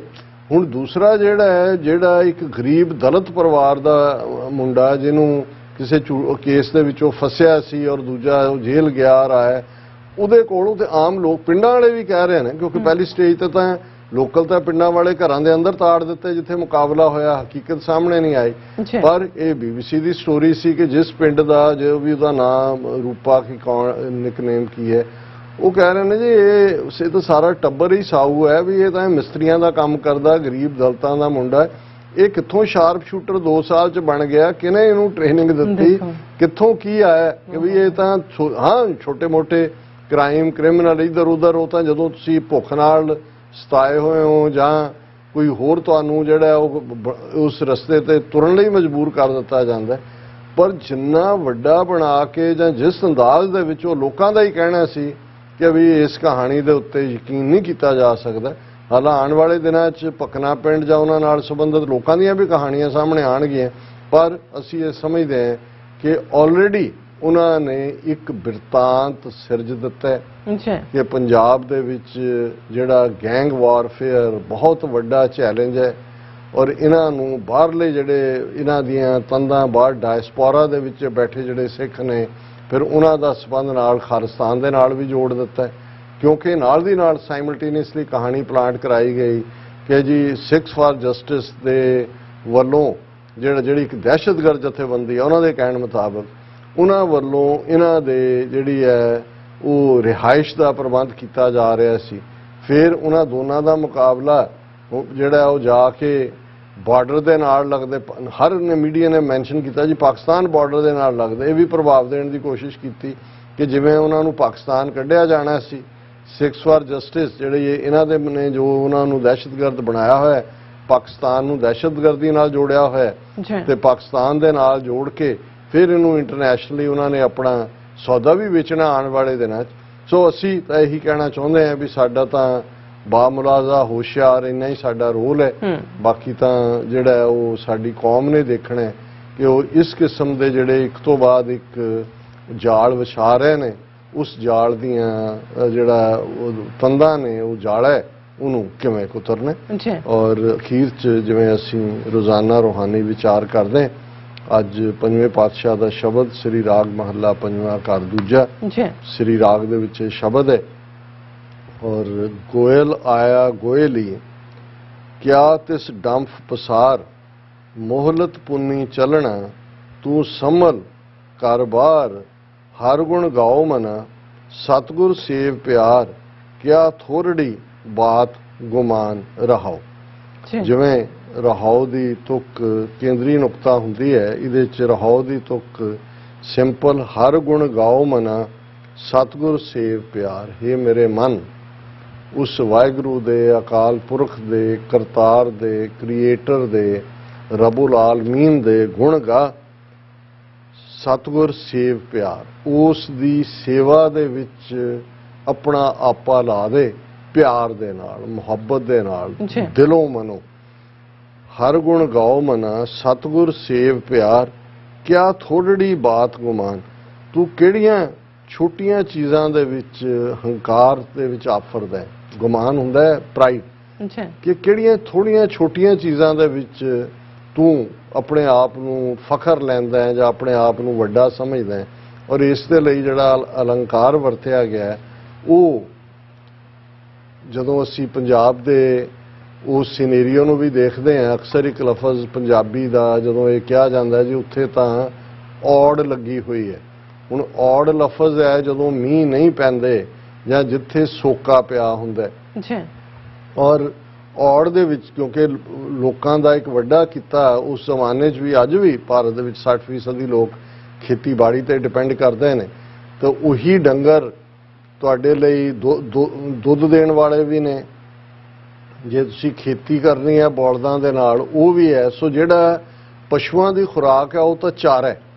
ਤੇ ਦਰਿਆਵਾਂ ਦੇ ਕੰਢੇ ਜਿੱਥੇ ਹਮੇਸ਼ਾ ਹੀ, ਕਿਉਂਕਿ ਦਰਿਆ ਤਾਂ ਵਗਦੇ ਹੀ ਰਹਿੰਦੇ ਨੇ, ਉੱਥੇ ਜਿਹੜੀਆਂ ਚਰਾਗਾਹਾਂ ਨੇ ਜਾਂ ਚਰਾਂਦ ਨੇ, ਜਿਹਦੇ ਲਈ ਲਫ਼ਜ਼ ਗੋਇਲੀ ਇਸਤੇਮਾਲ ਹੋਇਆ ਬਾਣੀ 'ਚ ਹੋਰ ਵੀ ਥਾਂ ਤੇ, ਕਿਉਂਕਿ ਇਹ ਜਿਹੜੀਆਂ ਜਦੋਂ ਪਸ਼ੂ ਉਹਨਾਂ ਥਾਵਾਂ ਤੇ ਛੱਡੇ ਜਾਂਦੇ ਨੇ ਔੜ ਦੇ ਟਾਈਮ ਜਾਂ ਦੂਜੇ, ਕਿ ਉਹ ਤੁਹਾਡਾ ਵਕਤੀ ਹੁੰਦਾ ਹੈ, ਟੈਂਪਰੇਰੀ ਹੁੰਦਾ ਹੈ। ਪੱਕੇ ਤੌਰ ਤੇ ਤਾਂ ਤੁਹਾਡੇ ਆਪਣੇ ਘਰ-ਬਾਰ ਨੇ। ਔਰ ਬਹੁਤ ਵਾਰ ਜਿਨ੍ਹਾਂ ਨੂੰ ਗੁੱਜਰ ਕਬੀਲੇ ਜਾਂ ਗੱਦੀ ਕਬੀਲੇ ਜਾਂ ਦੂਸਰੇ ਜਿਹੜੇ ਮਾਰਚ ਵੀ ਕਰਦੇ ਸੀ ਲੈ ਕੇ ਆਪਣੇ ਇੱਕ ਥਾਂ ਤੋਂ ਦੂਜੀ ਥਾਂ, ਉਹ ਵੀ ਔੜ ਦੇ ਪੀਰੀਅਡ ਦੇ ਵਿੱਚ ਉਹਨਾਂ ਗੋਇਲੀ ਦੇ, ਇਸ ਲਈ ਗੋਇਲ 'ਚ ਜਿਹੜਾ ਡੰਗਰ ਲੈ ਕੇ ਜਾਂਦਾ ਉਹਦੇ ਲਈ ਲਫ਼ਜ਼ ਗੋਇਲੀ ਇਸਤੇਮਾਲ ਕੀਤਾ ਜਾਂਦਾ ਹੈ। ਔਰ ਚਰਾਂਦ ਹੈ, ਚਰਗਾ ਹੈ। ਹੁਣ ਇਹ ਗੁਰੂ ਸਾਹਿਬ ਨੇ ਇਹ ਕਿਹਾ ਵੀ ਜਿਵੇਂ ਗੋਇਲ ਆਇਆ ਗੋਇਲੀ ਕਿਆ ਦਿਸ ਡੰਫ ਪਸਾਰ, ਕਿ ਜਿਵੇਂ ਔੜ ਦੇ ਲੱਗਿਆਂ ਚਰਗਾਹ ਦੇ ਵਿੱਚ ਡੰਗਰ ਲਿਆਉਣ ਵਾਲਾ ਜਿਹੜਾ ਹੈ ਗੋਇਲੀ, ਉਹ ਵਕਤੀ ਤੌਰ ਤੇ ਆਇਆ, ਉਹਨੇ ਉੱਥੇ ਥੋੜੀ ਰਹਿਣਾ। ਇਵੇਂ ਹੀ ਇਹ ਸੰਸਾਰ ਹੈ। ਤੂੰ ਇਹ ਸਮਝਣਾ ਵੀ ਇਸ ਦੁਨੀਆ 'ਚ ਤੂੰ ਪੱਕੇ ਤੌਰ ਇਵੇਂ ਨਹੀਂ ਹੈ ਜਿਵੇਂ ਗੋਇਲੀ ਗੋਇਲ ਦੇ ਵਿੱਚ ਚਰਾਗਾਹ ਦੇ ਵਿੱਚ ਵਕਤੀ ਤੌਰ ਤੇ ਆਇਆ। ਮੋਹਲਤ ਪੁੰਨੀ ਚੱਲਣਾ ਤੂੰ ਸੰਭਲ ਘਰ-ਬਾਰ, ਕਿ ਤੇਰੀ ਟ੍ਰਾਂਜ਼ਿਟ ਵਕਤੀ ਤੌਰ ਤੇ ਹੈ, ਇਹ ਤੇਰਾ ਟ੍ਰਾਂਜ਼ਿਟ ਹੈ। ਅਲਟੀਮੇਟਲੀ ਤੂੰ ਆਪਣੇ ਘਰ ਜਾਣਾ ਹੈ। ਜਦੋਂ ਤੇਰੀ ਮੋਹਲਤ ਪੁੱਗ ਗਈ, ਤੇਰੀ ਉਮਰ ਮੁੱਕ ਗਈ, ਤੇਰਾ ਵਕਤ ਆ ਗਿਆ, ਮੋਹਲਤ ਪੁੰਨੀ ਚੱਲਣਾ, ਤੂੰ ਸੰਭਲ ਘਰ-ਬਾਰ। ਤੂੰ ਫਿਕਰ ਕਰ ਆਪਣੇ ਅਸਲੀ ਘਰ ਦਾ ਜਿੱਥੇ ਤੂੰ ਜਾਣਾ ਹੈ। ਇਹ ਜਿਹੜਾ ਤੇਰਾ ਵਕਤੀ ਹੈ, ਇਸ ਦੇ ਨਾਲ ਨੇ ਤੇ ਮੋਹ ਲਾ ਕੇ ਨਾ ਬੈਠ। ਫਿਰ ਜੈਸੇ ਰੈਣ ਪ੍ਰਾਹੁਣੇ ਉੱਠ ਚਲਸੈ ਪ੍ਰਭਾਤ, ਕਿਆ ਤੂੰ ਰੱਤਾ ਗ੍ਰਸਤ ਸਿਉ ਸਭ ਫੁੱਲਾਂ ਕੀ ਬਾਗਾਤ। ਹੁਣ ਦੂਸਰੀ ਉਦਾਹਰਣ, ਪਹਿਲਾਂ ਚਰਗਾ ਕੋਇਲੀ ਦੇ ਨਾਲ, ਦੂਸਰਾ ਪ੍ਰਾਹੁਣਾ, ਕਿ ਜਿਹੜਾ ਪ੍ਰਾਹੁਣਾ ਤੁਹਾਡੇ ਘਰ ਆਂਦਾ ਹੈ ਉਹ ਰਾਤ ਰਹਿੰਦਾ ਹੈ, ਵੱਧ 2 ਰਾਤਾਂ ਰਹਿ ਰਹੇਗਾ, 3 ਰਹਿ ਰਹੇਗਾ, ਫਿਰ ਉਹਨੇ ਚਲੇ ਜਾਣਾ। ਇਸੇ ਤਰ੍ਹਾਂ ਤੂੰ ਇਹ ਸਮਝ ਕੇ ਇਸ ਦੁਨੀਆ ਦੇ ਵਿੱਚ ਤੂੰ ਪ੍ਰਾਹੁਣੇ ਵਾਂਗ ਹੈ। ਤੂੰ ਆਇਆ ਜੈਸੇ ਰੈਣ ਪ੍ਰਾਹੁਣੇ ਉੱਠ ਚੱਲੇ ਪ੍ਰਭਾਤ, ਜਿਵੇਂ ਰਾਤ ਦੇ ਪ੍ਰਾਹੁਣੇ ਉੱਠ ਕੇ ਸਵੇਰੇ ਤੁਰ ਜਾਂਦੇ ਨੇ, ਤੇ ਤੂੰ ਕਿੱਥੇ ਫਸਿਆ ਹੋਇਆ। ਕਿਆ ਤੂੰ ਰੱਤਾ ਗ੍ਰਸਤਿਓ ਸਭ ਫੁੱਲਾਂ ਕੀ ਬਾਗਾਤ। ਹੁਣ ਫੁੱਲਾਂ, ਬਾਗਾਤ ਹੁੰਦਾ ਹੈ ਬਗੀਚੀ, ਫੁੱਲਵਾੜੀ, ਕਿ ਜਿਵੇਂ ਫੁੱਲਾਂ ਦੀ ਫੁੱਲਵਾੜੀ ਦੇ ਵਿੱਚ ਇੱਕ ਸਟੇਜ ਤੇ ਤਾਂ ਫੁੱਲ ਬਹੁਤ ਖਿੜੇ ਹੁੰਦੇ ਨੇ, ਲੇਕਿਨ ਤੁਸੀਂ ਦੇਖਦੇ ਹੋ ਕਿ ਵੀ ਹੌਲੀ ਹੌਲੀ ਹੌਲੀ ਉਹ ਮੁਰਝਾਣੇ ਸ਼ੁਰੂ ਹੋ ਜਾਂਦੇ ਨੇ, ਕਈਆਂ ਦੀ ਉਮਰ 2 ਦਿਨ 4 ਦਿਨ ਉਹ ਬੁੱਝ ਜਾਂਦੇ ਨੇ। ਇਵੇਂ ਹੀ ਅਸੀਂ ਇਸ ਲਈ ਕਈ ਵਾਰੀ ਗ੍ਰਸਤ ਨੂੰ ਅਸੀਂ ਬਾਗ ਪਰਿਵਾਰ ਕਹਿੰਦੇ ਹੈਗੇ ਜੀ, ਬਾਗ ਪਰਿਵਾਰ। ਪਰ ਅਸੀਂ ਇਹ ਤਾਂ ਕਹਿੰਦੇ ਆ ਜੀ ਖਿੜਿਆ ਬਾਗ ਪਰਿਵਾਰ ਹੈ, ਪਰ ਬਾਗ ਪਰਿਵਾਰ ਅਲੰਕਾਰ ਜਾਂ ਲਫ਼ਜ਼ ਦੇ ਪਿੱਛੇ ਛੁਪਿਆ ਇਹ ਭੇਤ ਅਸੀਂ ਭੁੱਲ ਜਾਂਦੇ ਹਾਂ ਕਿ ਜਿਵੇਂ ਬਾਗ ਦੇ ਵਿੱਚ ਫੁੱਲ ਹਮੇਸ਼ਾ ਨਹੀਂ ਰਹਿਣੇ, ਉਹਨਾਂ ਨੇ ਮਹਿਕਣਾ ਹੈ, ਟਹਿਕਣਾ ਹੈ, ਪਰ ਉਹਨਾਂ ਨੇ ਵਿਦਰਵੇ ਹੋ ਜਾਣਾ। ਇਵੇਂ ਹੀ ਸਾਡਾ ਜੀਵਨ ਜਿੱਥੇ ਅਸੀਂ ਹਾਂ, ਇਹ ਕੁਨਬਾ ਇਵੇਂ ਨਹੀਂ ਰਹਿਣਾ, ਇੱਕ ਇੱਕ ਕਰਕੇ ਵਾਰੀ ਆਪੋ ਆਪਣੀ ਕੋਏ ਨਾ ਬੰਦਾ ਧੀਰ ਤੁਰੇ ਜਾਣੇ। ਸੋ ਇਹ ਫੁੱਲਾਂ ਕੀ ਬਾਗਾਤ, ਪਰ ਅਸੀਂ ਕਰ ਕੀ ਰਹੇ? ਮੇਰੀ ਮੇਰੀ ਕਿਆ ਕਰੇ ਜਿਨ ਦਿਆ ਸੋ ਪ੍ਰਭ ਲੋੜ, ਸਰ ਪਰ ਉੱਠੀ ਚੱਲਣਾ ਛੱਡ ਜਾਸੀ ਲੱਖ ਕਰੋੜ। ਕਿ ਅਸੀਂ ਮੈਂ ਮੇਰੀ ਕਰਕੇ ਇਸ ਦੁਨੀਆ ਦੇ ਵਿੱਚ ਫਸੇ ਹੋਏ ਹਾਂ। ਉਹ ਗੁਰੂ ਸਾਹਿਬ ਯਾਦ ਦਹਾਨੀ ਕਰਾ ਦਿੰਦੇ ਨੇ ਕਿ ਇਹਨਾਂ ਨੂੰ ਮੇਰੀ ਮੇਰੀ ਕਰਕੇ ਇਹਨਾਂ 'ਚ ਫਸਣ ਦੇ, ਜੋ ਵਾਹਿਗੁਰੂ ਨੇ ਤੇਰੇ ਤੇ ਰਹਿਮਤ ਕੀਤੀ ਹੋਈ ਆ ਉਹਦੇ ਵੱਲ ਧਿਆਨ ਦੇ। ਸਰ ਪਰ ਉੱਠੀ ਚੱਲਣਾ, ਸਰ ਪਰ ਦਾ ਮਤਲਬ ਹੈ ਮਸਟ, ਅਵਸ਼, ਕਿ ਅਲਟੀਮੇਟਲੀ ਅਵਸ਼ ਇਥੋਂ ਤੁਰ ਜਾਣਾ। ਸਰ ਪਰ ਉੱਠੀ ਚੱਲਣਾ ਛੱਡ ਜਾਸੀ ਲੱਖ। ਜਿਹੜੇ ਅੱਜ ਤੂੰ ਗਿਣਤੀਆਂ 'ਚ ਲੱਗਾ ਹੈ ਕਿ ਹੁਣ ਮੇਰੇ ਕੋਲ ਲੱਖ ਹੈ, ਕਰੋੜ ਹੈ, ਮਿਲੀਅਨ, ਬਿਲੀਅਨ, ਇਹ ਸਾਰੇ ਇੱਥੇ ਹੀ ਰਹਿ ਜਾਣੇ ਨੇ। ਤੇ ਅਖੀਰਲੇ ਪਦੇ 'ਚ ਗੁਰੂ ਸਾਹਿਬ ਯਾਦ ਦਹਾਨੀ ਕਰਵਾਉਂਦੇ ਨੇ, ਲੱਖ 84 ਭ੍ਰਮਤਿਆਂ ਦੁਰਲਭ ਜਨਮ ਪਾਇਓਏ, ਨਾਨਕ ਨਾਮ ਸੰਭਾਲ ਤੂੰ 100 ਦਿਨ ਨੇੜਾ ਆਇਓਏ। ਕਿ 84 lakh different farms of life 'ਚ ਭਟਕਦੇ ਹਨ। ਇਸ ਇਨਸਾਨ ਨੂੰ ਮਨੁੱਖਾ ਜ਼ਿੰਦਗੀ ਮਿਲੀ ਹੈ ਜਿਹੜਾ ਸਭ ਤੋਂ ਕਿ ਸਗਲ ਜੋਨ ਤੇਰੀ ਪਨਿਹਾਰੀ, ਇਸ ਧਰਤੀ ਮੈਂ ਤੇਰੀ ਸਿੱਖਦਾਰੀ। ਕਿ ਸਾਰੀਆਂ ਫਾਰਮਸ ਆਫ ਲਾਈਫ ਜਿਹੜੀਆਂ ਨੇ ਉਹ ਤੇਰਾ ਪਾਣੀ ਭਰਦੀਆਂ। ਇਸ ਧਰਤੀ ਦਾ ਇਨਸਾਨ, ਇਨਸਾਨੀ ਵਜੂਦ ਸਰਦਾਰ ਹੈ ਕਿ ਇਹ ਸਾਰੀਆਂ ਫਾਰਮਸ ਆਫ ਲਾਈਫ ਚੋਂ ਨਿਕਲ ਕੇ ਤੈਨੂੰ ਦੁਰਲਭ ਜਨਮ ਪਾਏ ਹੋਏ, ਕਿ ਤੈਨੂੰ ਇਹ ਦੁਰਲਭ ਮਾਨੁਖ ਜਨਮ ਮਿਲਿਆ। ਨਾਨਕ ਨਾਮ ਸੰਭਾਲ ਤੂੰ। ਪੰਜਵੇਂ ਨਾਨਕ ਪਾਤਸ਼ਾਹ ਗੁਰੂ ਅਰਜਨ ਸਾਹਿਬ ਫਰਮਾਉਂਦੇ ਨੇ ਕਿ ਇਹ ਇਨਸਾਨ ਉਸ ਵਾਹਿਗੁਰੂ ਦੀ ਇਬਾਦਤ ਨਾਲ ਜੁੜ, ਇਸ ਨਾਮ ਨੂੰ ਸੰਭਾਲ, 100 ਦਿਨ ਨੇੜਾ ਆਏ ਹੋਏ। ਇਹ ਗੱਲ ਯਾਦ ਰੱਖ ਕਿ ਮੌਤ ਸਿਰਫ ਤੇਰੇ ਸਿਰ ਤੇ ਹੀ ਨਹੀਂ ਮੰਡਰਾ ਰਹੀ। ਮੈਂ ਅਕਸਰ ਜਦੋਂ ਗੁਰਬਾਣੀ ਦਾ, ਗੁਰੂ ਨਾਨਕ ਸਾਹਿਬ ਦਾ ਤਲੰਗ ਰਾਗ ਦਾ ਇਹ ਸ਼ਬਦ ਜਿਹਦੇ 'ਚ ਉਹਨਾਂ ਨੇ ਫਰਮਾਇਆ ਕਿ ਯਕ ਅਰਜ਼ ਗੁਫਤਮ ਪੇਸ਼ ਤੋ ਦਰ, ਗੋਸ਼ ਕੁਨ ਕਰਤਾਰ, ਹੱਕਾ ਕਬੀਰ ਕਰੀਮ ਤੂੰ, ਬੇऐਬ ਪਰਵਰਦਗਾਰ, ਦੁਨੀਆ ਮੁਕਾਮ ਫਾਨੀ, ਤਹਿਕੀਕ ਦਿਲ ਦਾਨੀ, ਮਮ ਸਰ ਮੂਏ ਅਜ਼ਰਾਇਲ ਗ੍ਰਿਫਤੇ, ਦਿਲ ਹੇਚ ਨਾਦਾਨੀ। ਕਿ ਮੇਰੇ ਸਿਰ ਦੇ ਵਾਲ ਮੌਤ ਦੇ ਫਰਿਸ਼ਤੇ ਅਜ਼ਰਾਇਲ ਨੇ ਫੜੇ ਹੋਏ ਨੇ ਤੇ ਇਹ ਮੇਰੇ ਨਾਦਾਨ ਦਿਲ, ਤੈਨੂੰ ਇਸ ਗੱਲ ਦੀ ਸਮਝ ਨਹੀਂ ਹੈ ਕਿ ਸਰ ਪਰ ਉੱਠੀ ਚੱਲਣਾ, ਕਿ ਜਾਣਾ ਜ਼ਰੂਰੀ ਹੈ। ਪਰ ਇਹੀ ਅਖੀਰ 'ਚ ਗੁਰੂ ਸਾਹਿਬ ਨੇ ਯਾਦ ਦਹਾਨੀ ਕਰਵਾਈ ਕਿ ਉਸ ਨਾਮ ਨੂੰ ਸੰਭਾਲ ਲੈ, ਸਮਝ ਲੈ ਕਿ ਤੇਰੇ ਵਾਲ ਫੜੇ ਹੋਏ ਨੇ ਮੌਤ ਦੇ ਫਰਿਸ਼ਤੇ ਨੇ। 100 ਦਿਨ ਨੇੜਾ ਆਏ ਹੋਏ, ਕਿ ਉਹ ਦਿਨ ਕਦੋਂ ਆ ਜਾਣਾ ਪਤਾ ਨਹੀਂ ਹੈ। ਹਰ ਜਪੰਦਿਆਂ ਖਿਨ ਢਿੱਲ ਨਾ ਕੀਚਈ ਮੇਰੀ ਜਿੰਦੜੀਏ, ਮਤ ਕੇ ਜਾਪੇ ਸਾਉ ਆਵੇ ਕਿ ਨਾ ਆਵੇ ਰਾਮ। ਜੀ ਡਾਕਟਰ ਸਾਹਿਬ, ਤੁਹਾਡਾ ਬਹੁਤ ਬਹੁਤ ਸ਼ੁਕਰੀਆ। ਤੁਸੀਂ ਅਧਿਆਇ ਸ਼ੁਰੂ ਚਾਹੇ ਦਾ ਵਿਚਾਰ ਸਾਡੇ ਦਰਸ਼ਕਾਂ ਨਾਲ ਸਾਂਝਾ ਕੀਤਾ ਹੈ। ਸੋ ਇਸ ਤਰ੍ਹਾਂ ਆਪਣੇ ਵਿਊਅਰਸ ਕੋਲ ਨੇ ਇਜਾਜ਼ਤ। ਵਿਊਅਰਸ, ਸਾਡੇ ਪ੍ਰੋਗਰਾਮ ਦਾ ਸਮਾਂ ਇੱਥੇ ਸਮਾਪਤ ਹੁੰਦਾ। ਤੁਸੀਂ ਆਪਣੀ ਰਾਏ ਤੇ ਸੁਝਾਅ ਸਾਨੂੰ ਭੇਜਣਾ ਭੁੱਲਣਾ ਸਾਡੇ ਇਸ ਪਤੇ ਤੇ SOS@TV ਤੇ। ਅਸੀਂ ਆਪਣਾ ਪ੍ਰੋਗਰਾਮ ਲੈ ਕੇ ਫਿਰ ਦੁਬਾਰਾ ਤੁਹਾਡੇ ਸਾਹਮਣੇ ਹੋਵਾਂਗੇ। ਤਦ ਤੱਕ ਲਈ ਮੈਨੂੰ ਤੇ ਆਪਣਾ ਸੁਣਾ ਗਿਆ ਦਿਓ। ਦੇਤੀ ਰੋ TV ਬੁਲਾ ਦਿਓ ਫਤਿਹ। ਵਾਹਿਗੁਰੂ ਜੀ ਕਾ ਖਾਲਸਾ, ਵਾਹਿਗੁਰੂ ਜੀ ਕੀ ਫਤਿਹ। ਰੱਬ ਰਾਖਾ।